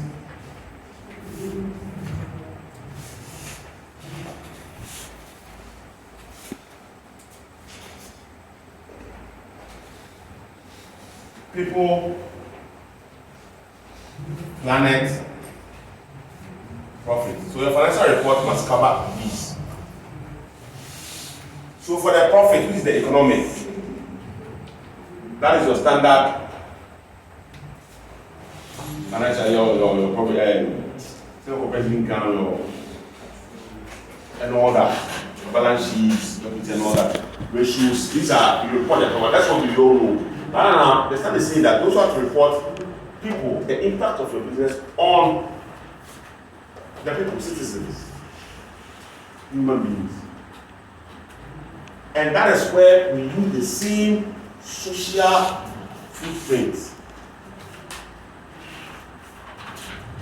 It's the same social footprint that we discussed. The people here, it's the same social, that's employment. In general, there could be maybe what we call sponsoring needed by brilliant students, but it's not here. But you can chip it in. You know, the management of this can, you understand? Yes, because they are facing resistance. No, the one way, the reason why these days we are advised to go beyond this one is that you create a good brand reputation in the eyes of the people. They are just there to make profit, not there to positive impact on the environment. The people are opposing because they don't see the benefits here. They think that you're just going to benefit from here for yourself. But if you can prove to them that the project can help them here and there, the resistance will go down. That's what it means. So planet means environment. So please, all the environmental issues to be discussed under the top bottom line is what we discussed under the environmental footprint.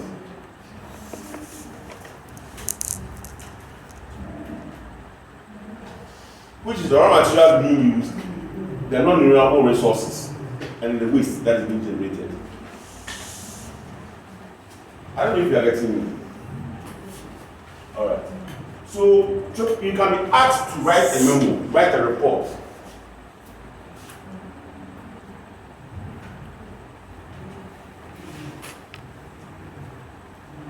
So at least you have to know the standard, like the perform for a memo. This is now I will not go to you have to.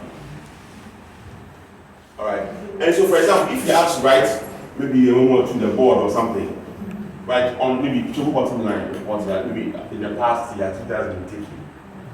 So, or in this case, maybe suggest ways that they can, or that they can do to reduce the problem that they are facing at the global. So, people, then you can explain what does social footprint mean? The impact or the effect of the housing projects that you want to undertake on the lives of the citizens.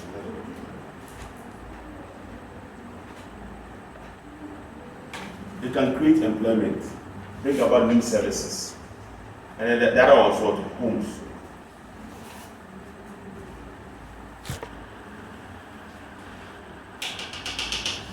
And you can add that they can create a fund where they can sponsor needy but brilliant students, improve their water supply. These are things that you know already. You have to organize yourself. Now, on the planet, clearly, you have to cut down a lot of trees. You know, to go there. People are worried, but their farms, their source of livelihood are going to be impacted. So what you do is that even here, you can see that maybe a committee can be set. Okay, we represent the leaders in the community, so that fair compensation is paid for people, and maybe alternate livelihoods sought for their farmers. And that's what we do. And then in terms of the ecological, these days, even most of the estates, they still do plant trees among them.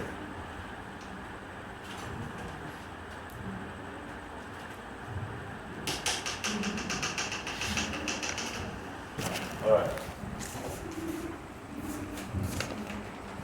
And for the profit, they'll give you finally they give you an extra, and then you pick with some ratios.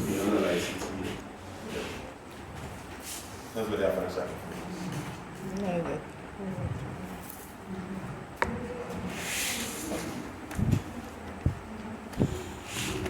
And then the third one is the balance scorecard and sustainability balance scorecard. So last I mentioned that the sustainability balance scorecard,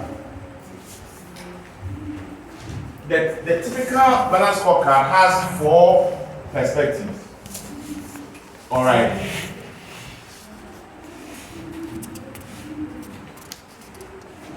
You have 4 perspectives.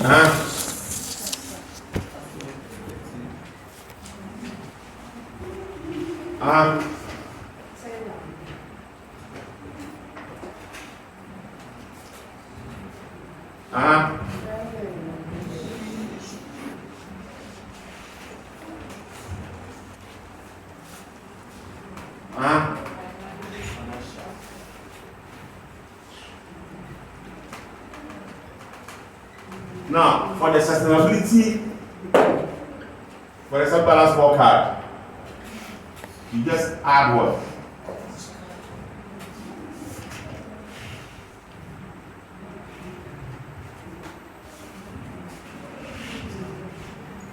Just add this. And then the environmental and social, you go back and pick the social footprint and the environmental footprint we spoke about.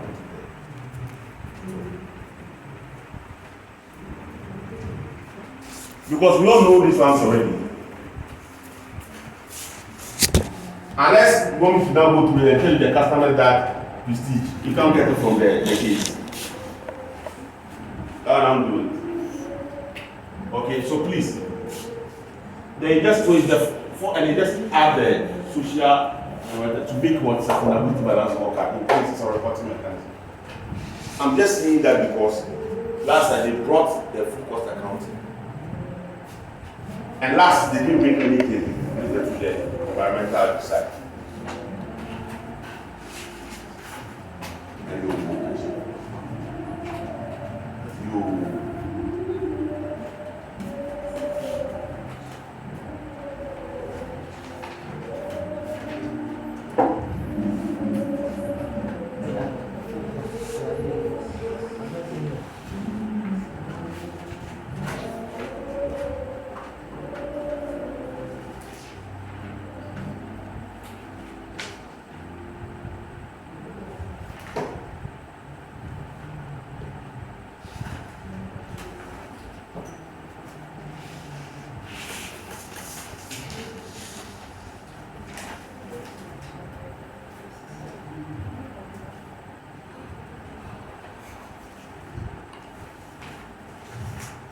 Okay. No.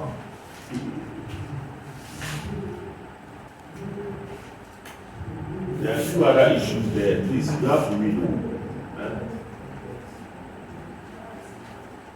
There are a few other issues that are environmental. So, for example, like the environmental management systems. But the environmental management account, Emma, like this, is something you have to do. I don't say about that. Emma and Bada. Environmental management account.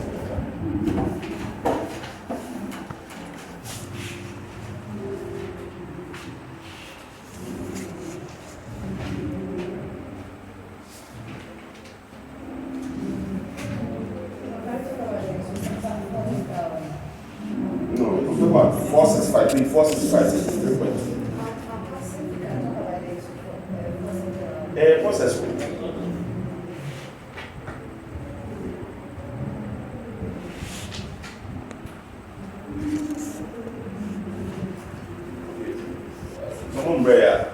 But it's just about his assistant. So let's go to 3.1. I think that's basically making the world know that you are. So, for example, why do you think that CA credential is important?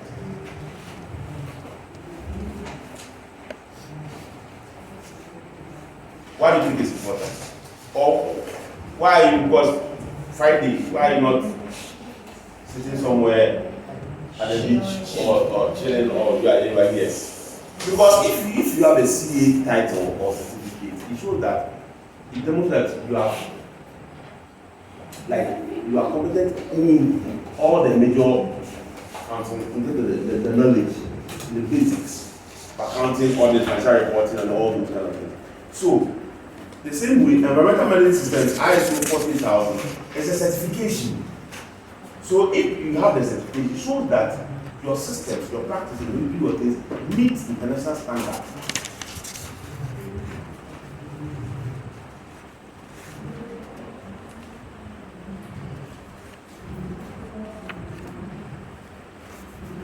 So an environmental management system is a broad term. So you have to have the system first, out of which you are doing a certificate. The audit normally the auditor comes, checks your compliance, and then awards you a certificate that the way you do your things, you manage sustainable issues, the waste and all that, environmental issues, meets the global standard. Right. So an environmental management system is a broad term for any system used by an entity to monitor and manage the impact that its products and operations have on the environment. The aim of the management system might be one, to minimize the negative impact of the operations on the environment. Two, to comply with environmental laws and regulations. And in Ghana, who are the custodians of the environmental laws and regulations? So that means that with the environmental management systems, it forces you to look at the requirements based on, so we see that this is constructed real estate. So what are the EPA regulations regarding real estate? And then you make continuous improvement in that of them. Okay.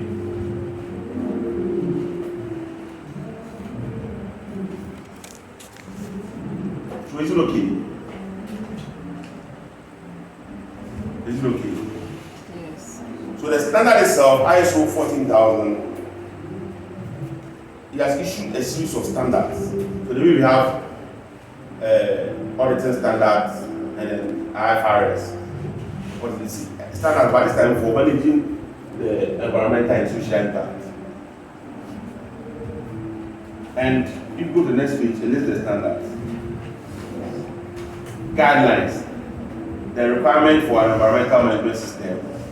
You have to have an environmental policy. So Prestige, if you see want to meet the criteria and get ISO certification, you have to have an environmental management system. 1, 2, you have to have an environmental policy. 2, you have to be planning, whereby the entity should declare its main environmental objectives, which should be primary areas of planning the company's environmental. So for example, blue up there, like that be a plan. But we have to know the negative impact that's why environmental environmental impact assessment is always done for projects like that. Please, 1 minute.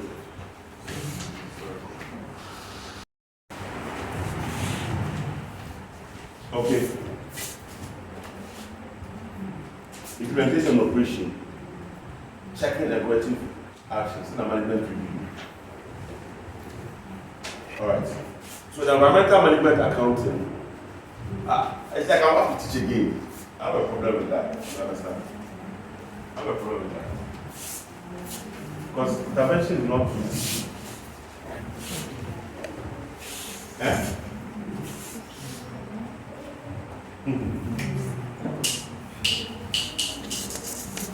That's a move. Not so far.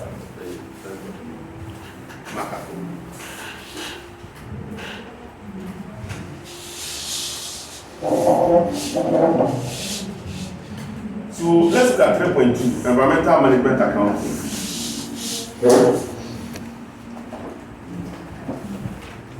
So we all know that management accounting is concerned with the provision of information to management. Right? Your management to make decisions. Now, environmental management accounting has the same purpose, but it identifies environmental costs and benefits, which might be measured in either fiscal or monetary terms. So here, we look at the cost. So for example, Prestige. If you look at the Yoruba project, for example. Okay, they want to build 7,500 houses on a vast expanse of land.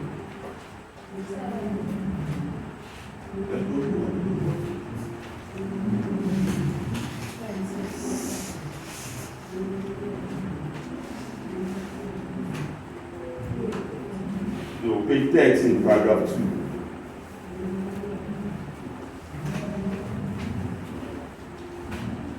So, paragraph 2 says that the third line, one such case is an initiative taken by prestige to build 7,500 houses on a vast expanse of land in the Greater Accra region.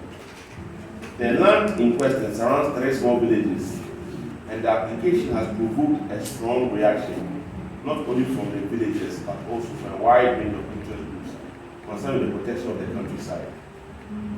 The development will encircle the 3 villages to produce a new whole city and all that. But why do you think the people are against it? We're going to destroy it. It will have an impact. So environmental management accounting, right, look at the cost. 3 villages, if you have to move and relocate, there's a cost, relocating cost. And those who have farms, if you are going to compensate them for the farms, there's also what compensation cost. Also, you have to do an environmental impact assessment. You have to engage a consultant to do environmental impact assessment. It's a cost to you.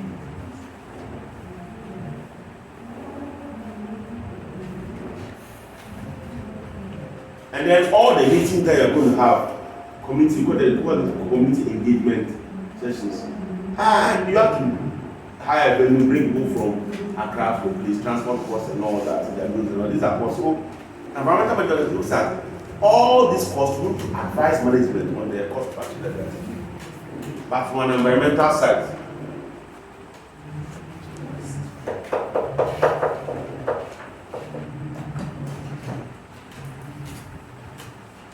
so the main applications of environmental management accounting are estimating annual environmental costs. And I've mentioned some of them. Budgeting and setting targets for improvement in environmental performance.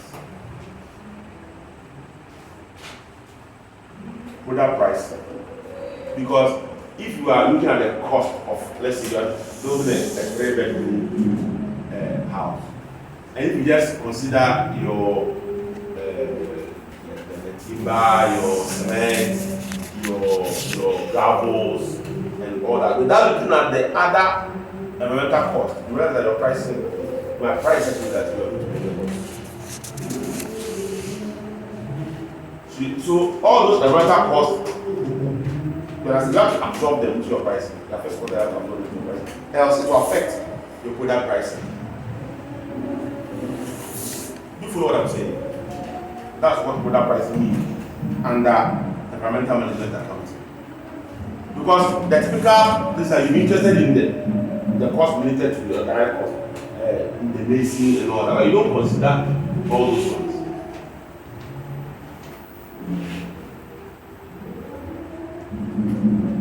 The next one, for example, the first one is if there's cleanup cost. By this case, I don't see any cleanup cost. And then also how to identify opportunities for cost saving. So in all this payment of compensation and all that, you still have to look for avenues for saving costs. And then estimating savings from environmental projects. Because some of these environmental projects, sometimes they have tax. You can use that to claim some tax exemptions for. Right, so the tax side something like interest for an environmental perspective.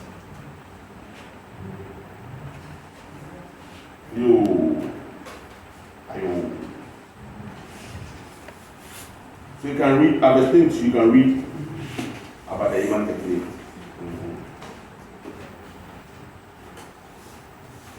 Because we can't. That ends the environmental side.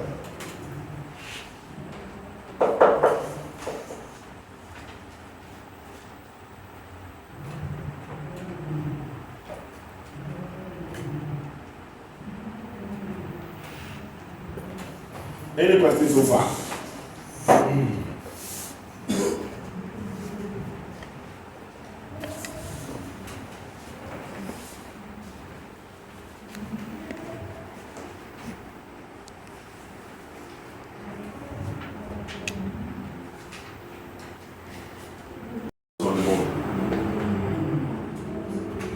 Huh?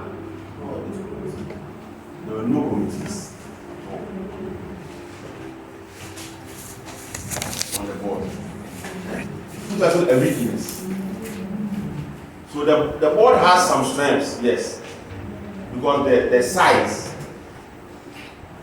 meets the standard. And then what? And the number of meetings, because they meet 7 times in a year. We are actually in excess of what the standard requires. But I have two weaknesses as well. And one of them is that there were lack of committees. So there could be a question, because I've not seen any question on committees, corporate governance.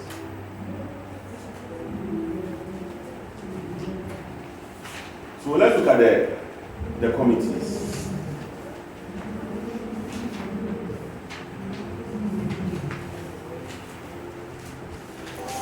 That's page 706, board committees.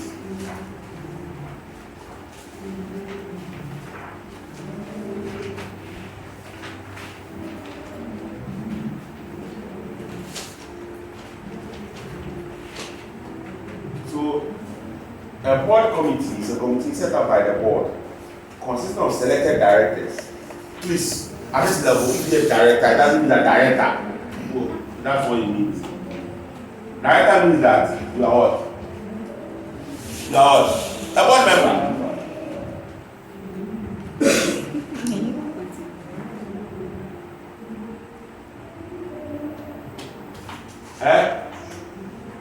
You don't go and this somewhere. You. Please, if you're a director, it simply means that you're somebody. You. That's why the managing director. You understand? So, tell me that he's the manager, but he's also part of the board. That's why he's one of the key executive directors. What's the key because he's leader of the executive management team, part of the board. So that money is more functional, not status.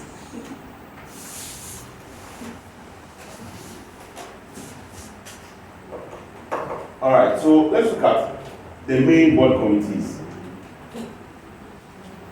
The code, section 2.2, page 706. The code of best practice says that the board should establish such committees as is deemed appropriate. This is from the Ghana side.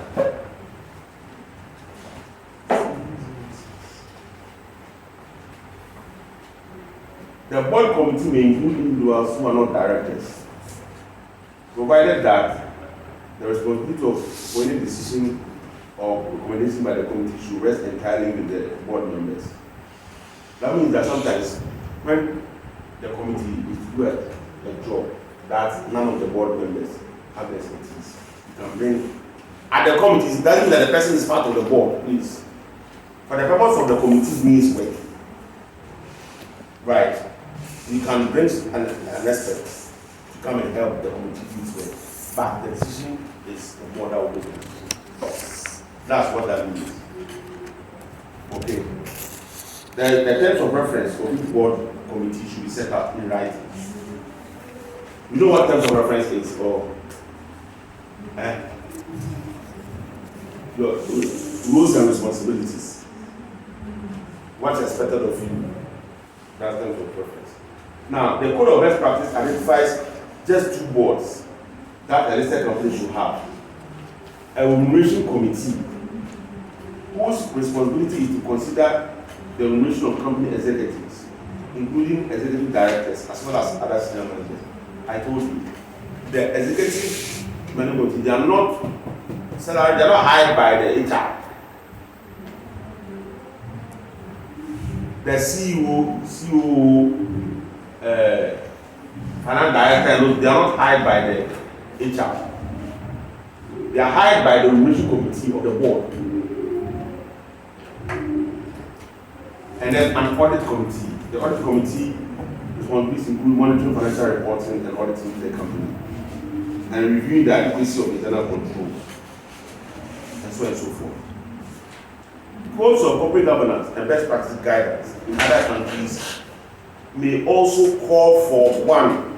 So Ghana is 2, but there are 2 additional recommendations from other corporate governance best practice from other countries, and that includes what the nominations committee. So with Ghana's own, the nomination is part of the remuneration, but other countries separate them. So one does the nomination and one determines their salaries. You understand? So the nomination committee will is to identify and recommend individuals for appointment to the board of directors, and then also the senior executives. And then a risk management committee. Tama 4. The nominations committee, audit committee, nominations committee, and then risk management committee. 4.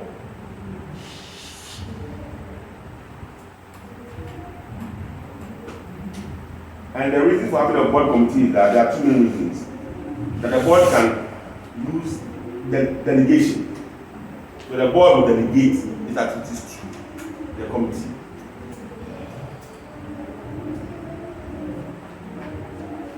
And then also when there is a conflict of interest within the board, you can also set up a committee to handle certain portions of that. Alright, those are the 2 reasons. Please, and we know to prevent agency conflict, we know the remuneration strategy to prevent agency conflict. Who can tell me? It should be based not just on swap share options, performance, remuneration package. And what? Performance. 3. The first one is basic salary, and the second one is what? Share options. And the third one is what? Performance related packages.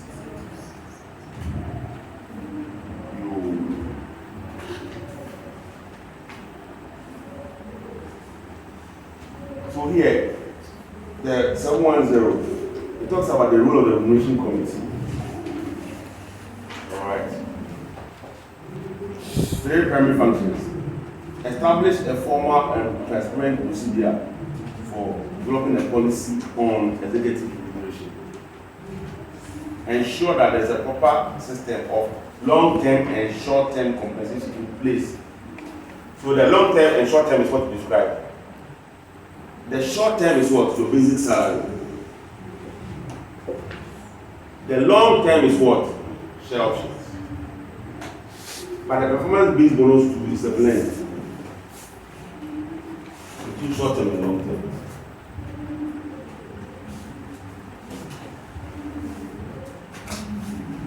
Also, the remuneration committee should also scrutinize the service contract of executives with a view to ascertaining any inordinate losses that will be incurred, okay, in the event of early termination.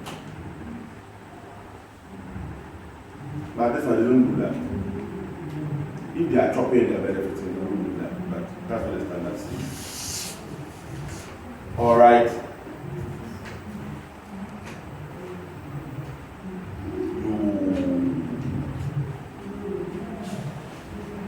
Disclosures. 718, 6.3. So that's what they do. That's why I said that. Something just pick an area. They can just talk about there was a situation, and there's a complaint that the board is not effective and all that. You have to find ways to improve the part of the board, corporate governance and all that. Okay. And then maybe the consultant mentioned, or maybe the finance director mentioned about the requirement for disclosures after the code of best practice. As a consultant,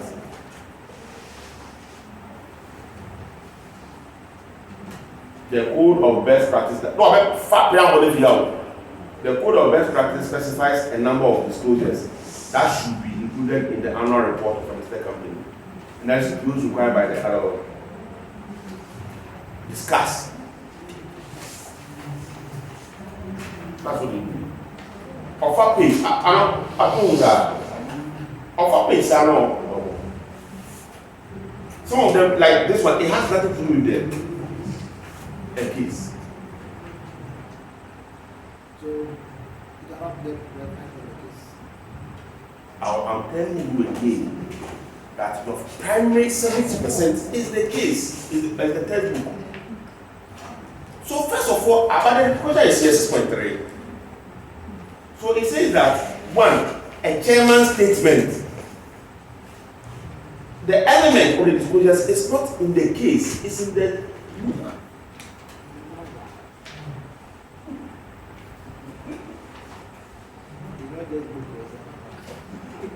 No, the man. So please, the element for each model or whatever concept or whatever is in the book. Elements in the book. So the first thing is that know the element. If you are able to link it, fine, but know the element. You lose math, but nobody will fail you. But know the, because if you don't know the elements, you cannot even link. But first of all, let's know the elements and then we'll teach you how you can even link it. Please, are you understand what I'm saying? So the first one is about a chairman's statement. That's what the standard says. A chairman's statement. And it says that we should provide a reasonable and balanced summary of the company's performance for the year and its future prospects. This should represent the collective view of the board. So in your explanation, after the chairman's statement is from the book, but in your explanation, link to the case, then you say that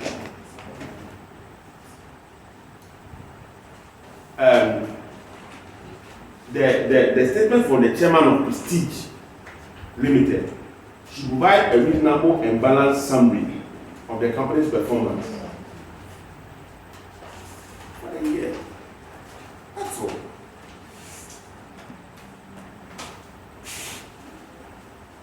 Dominic, what was it? That's all. So you see that the bulk of that is from the book. And I told that there are several ways. Some of them you can't get directly. So you mention the company's name. If, for example, you can remember the name of the board chairman here, then you mention his name there. I think you mentioned it right. Yeah. So that shows that though you are paying for the book, you have to link it to the you have to read about the case. That's all. So the first one is for a chairman's statement. 2, a statement by the board of its responsibilities for the information contained in the report and financial statement.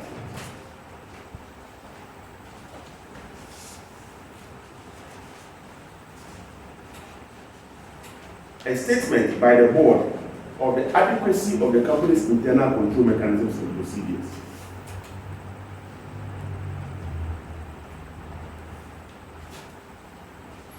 A statement of the extent to which the company has complied with the corporate governance practices specified in the Code of Best Practice. A statement from the board indicating that it is satisfied that the company is a going concern. So it's how many? 1, 2, 3, 4, 5, 6 disclosures.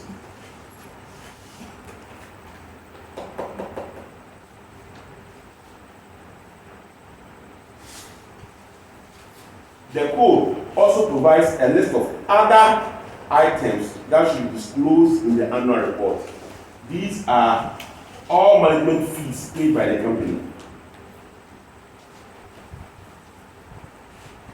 The name for the recipients. Then you just go to the case and find out the management and name them.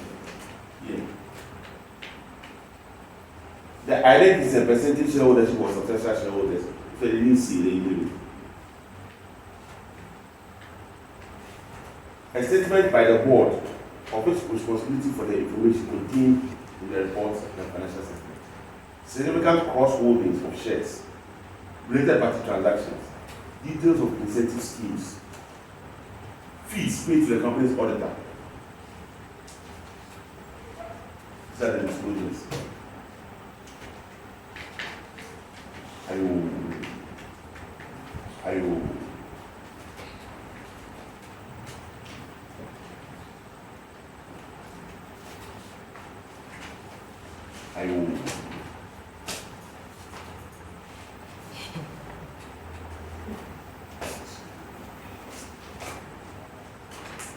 So last thing before we go to the last chapter. Financial reporting, audit and internal control. But this is for a corporate governance perspective. Financial reporting, audit and internal control. This is from a corporate governance perspective. All right.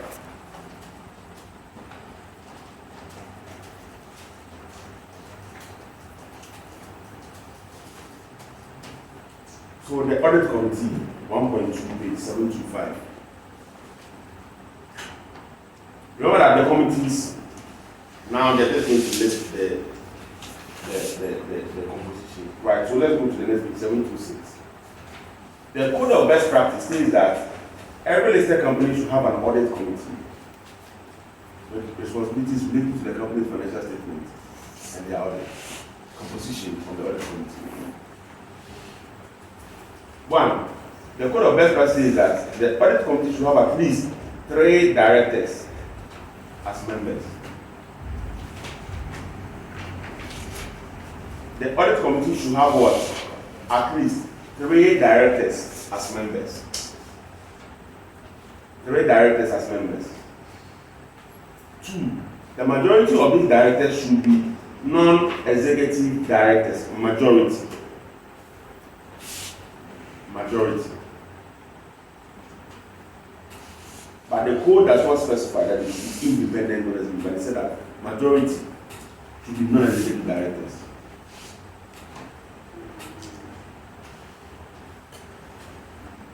So if it's 3, majority is what? 2 non-executive directors. So they should not be part of the day-to-day administration.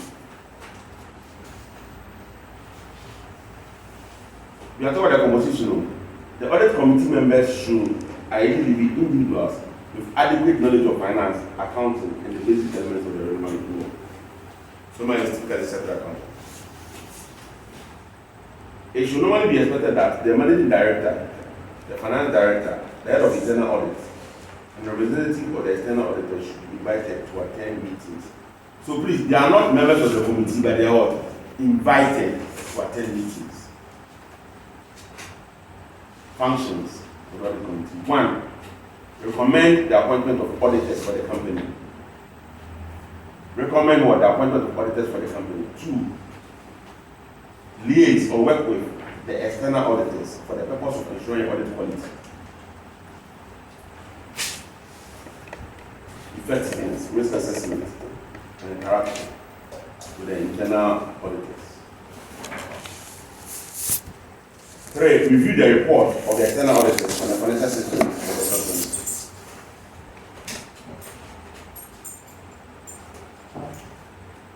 So, audit committee have to review the auditor's report. And the issue that comes out of it. Provide a communication link between the external auditors and the board of directors. Report to the board on all issues of significant extraordinary financial transactions.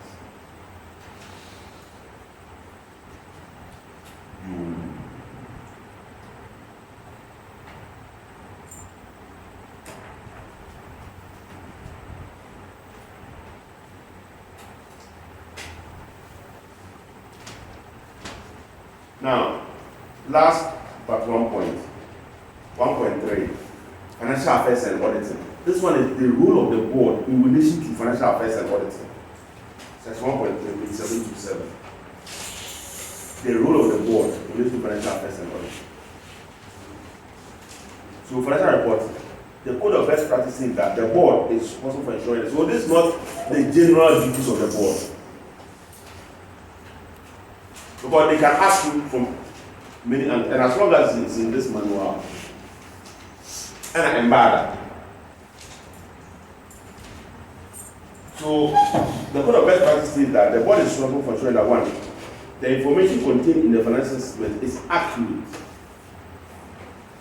And your auditor responsibility. Suitable accounting policies have been applied consistently in preparing the financial statement. The annual financial statements are prepared in accordance with 5 paragraphs. Annual and interim financial statements are circulated to shareholders and regulators in a timely manner as required by law. So GRA is what? By April, so it's April ending.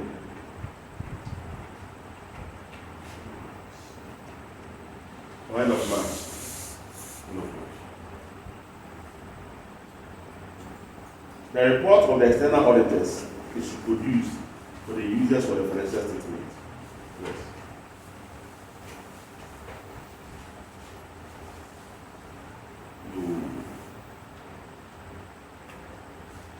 And the role of the external auditors is there.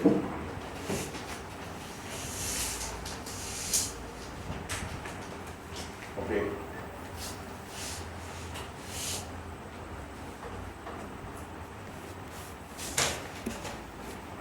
The role of accountant in corporate governance. Abada. Remove that. Page 705. Normally, sometimes there are some 5 marks that counts to some of these things. The role of the accountant in corporate governance. Section 4.1, page 735. The role of the accountant in corporate governance. So, accountants are involved in corporate governance in a variety of ways. One, as accountants, they prepare the company's accounting records and the financial statement. So that is one role that they play when it comes to what? Corporate governance. And that's good to prepare it. So, what is the word? That's true and fair. Alright. That's why they do that. That's a different one. Secondly, the code of best practice says that for this company should have a finance director on the board. This individual is most likely to be a qualified accountant. So you know that the 2 key executive directors, what's on the board is the CEO and the CFO or the finance director. So the standard maintains that the finance director or chief financial officer should run the board. But those people are, because I've not seen a finance director who's an accountant. Or it exists. Finance director or an accountant. Yes, accountant or an accountant, bruh. So we're talking about accountant, we're talking about chartered accountant, we're talking about accountant.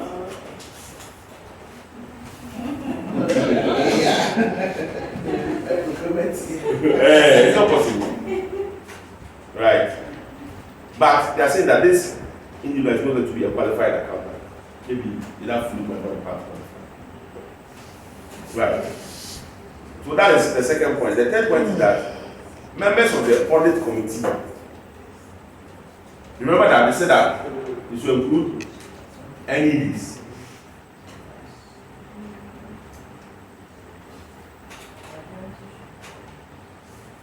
Or majority should be, they should direct, but majority should be NEDs. Right. Now, these NEDs are also accountants here. Let me go for any about on the committee, no accountant. Even for the covered entities. Right, other committees, no. Those are ICO rep. That's why ICO rep. You see that accountants play an important role. And an internal audit too has reps. Who is internal data accountant? Anambwa.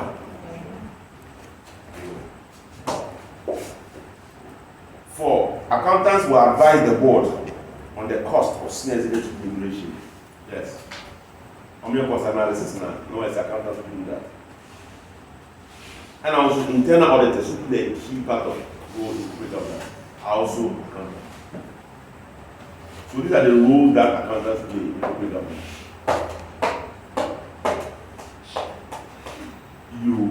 I think you should end.